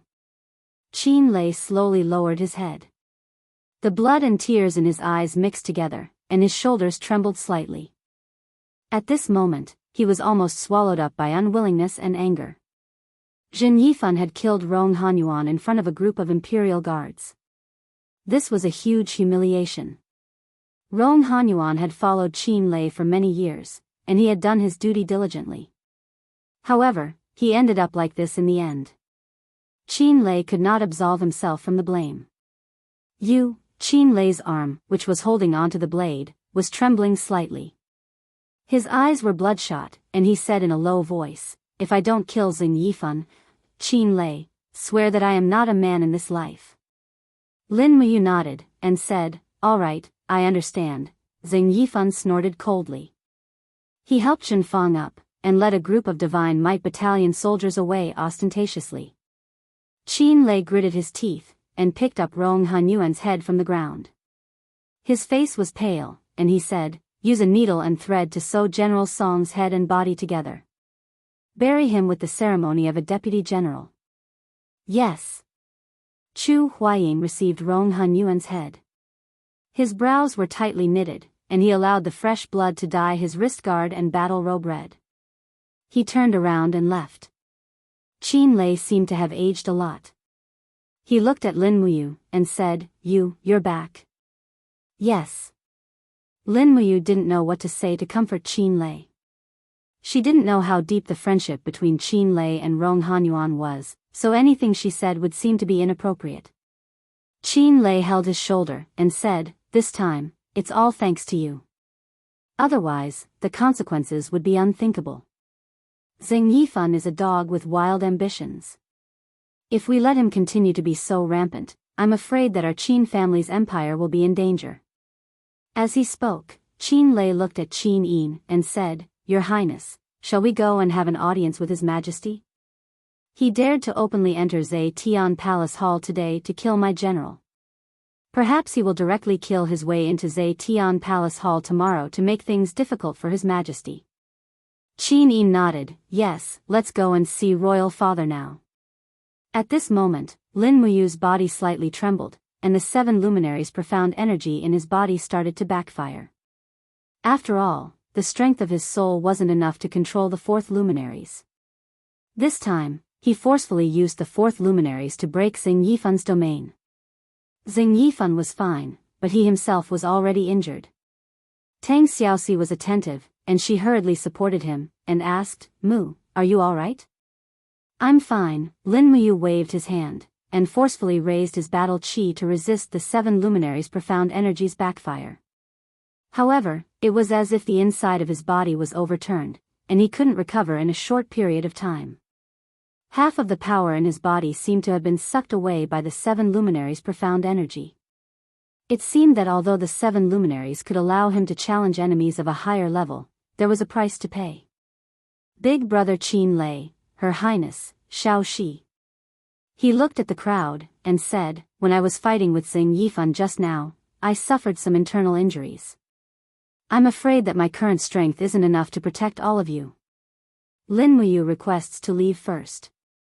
Qin Yin looked at him worriedly. Do you want me to get the imperial physician to diagnose my internal injuries?" "No need, thank you, Shao Yin." Tang Xiaoxi nodded, and said, "Then Big Brother Qin Lei and Shao Yin will go see His Majesty, and I'll accompany you back. Be careful." Amen. After leaving the Zetian Palace, Lin Muyu slowly rode on his warhorse. His face was slightly pale, but after silently circulating the dragon forging bone remnant scroll for a few days, the backfire of the 7 luminaries' profound energy in his body was forcefully suppressed, and he had also recovered quite a bit of strength. When he arrived at Tongtian Street, he suddenly turned his horse around, and went right. "Mu, aren't you going back to the Eagle Nest camp?" Tang Xiaoxi asked in surprise. "No, I'm going to the Divine Palace first." "All right." Tang Xiaoxi didn't ask for the reason, because she knew that Lin Muyu definitely had his reasons for doing so. When they arrived at the Divine Palace, a few Divine Palace guards respectfully said, "Madam Lin Muyu, you're back?" Lin Muyu nodded, and his complexion didn't look too good, so the guards didn't say much, and bowed to Tang Xiaoxi, who was behind him. Tang Xiaoxi waved her hand, indicating that they didn't need to stand on ceremony. The Divine Palace was silent. Not far away, sounds of fighting could be heard from the training hall. From afar, Qin Yan's entire body was covered with the defensive spirit power of the dragon scale armor martial spirit, and he was defending against the sword and blade attacks of a Silver Star sparring master. And no matter how the Silver Star sparring master attacked, he was unable to break through the defense of the dragon scale armor martial spirit.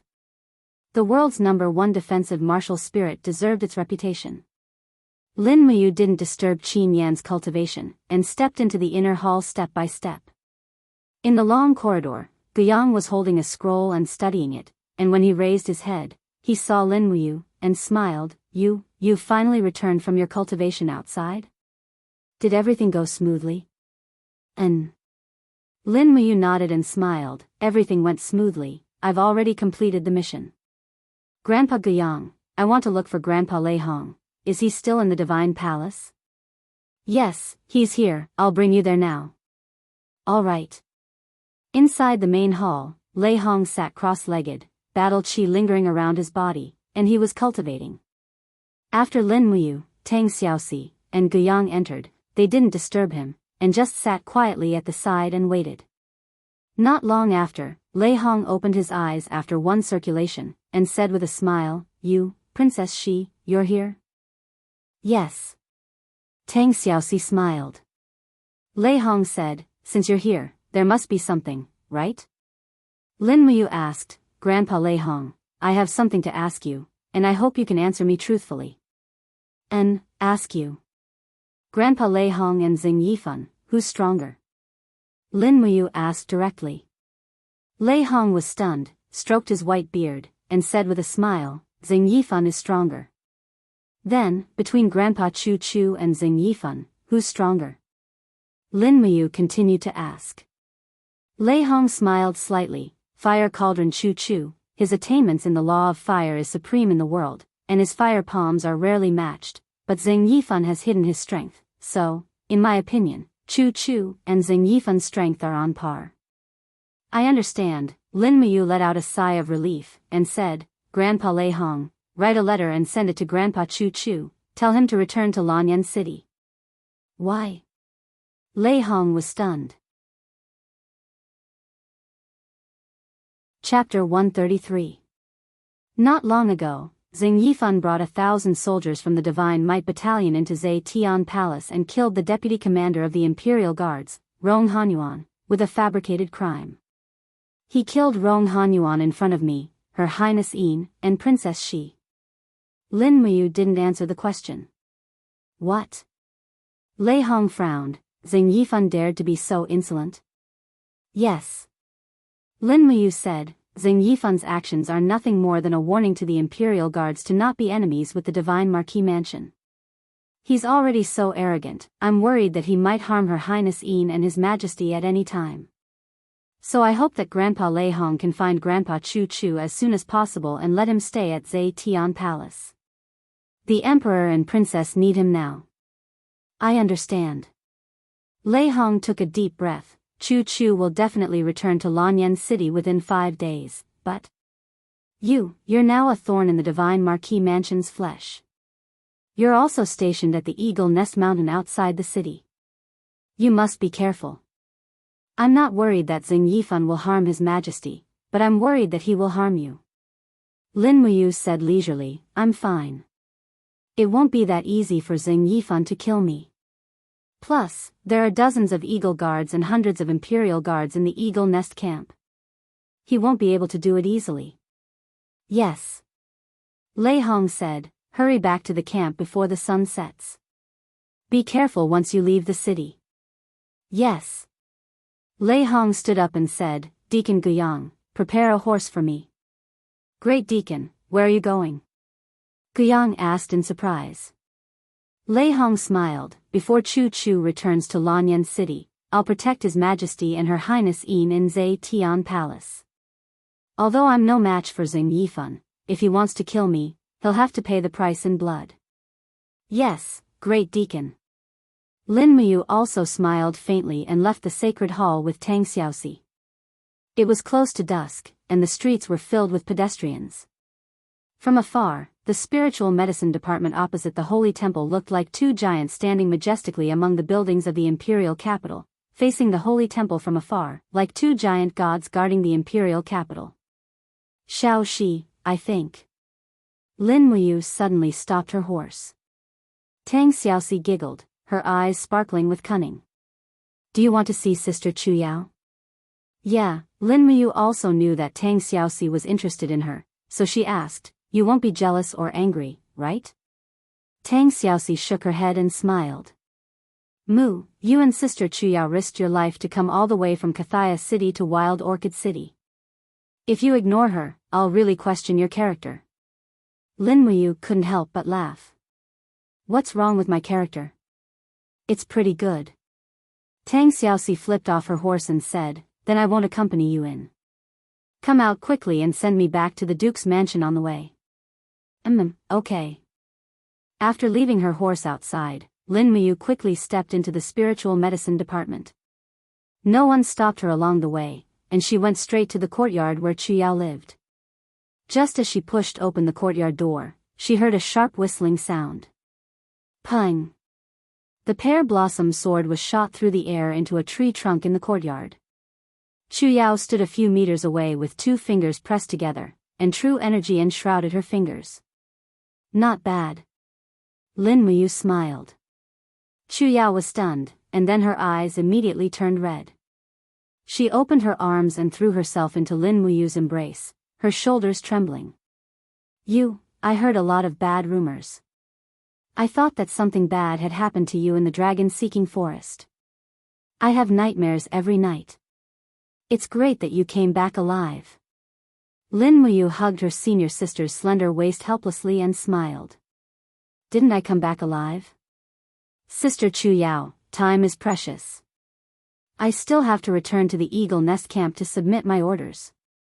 Come, let me teach you a few advanced techniques of sword kinesis.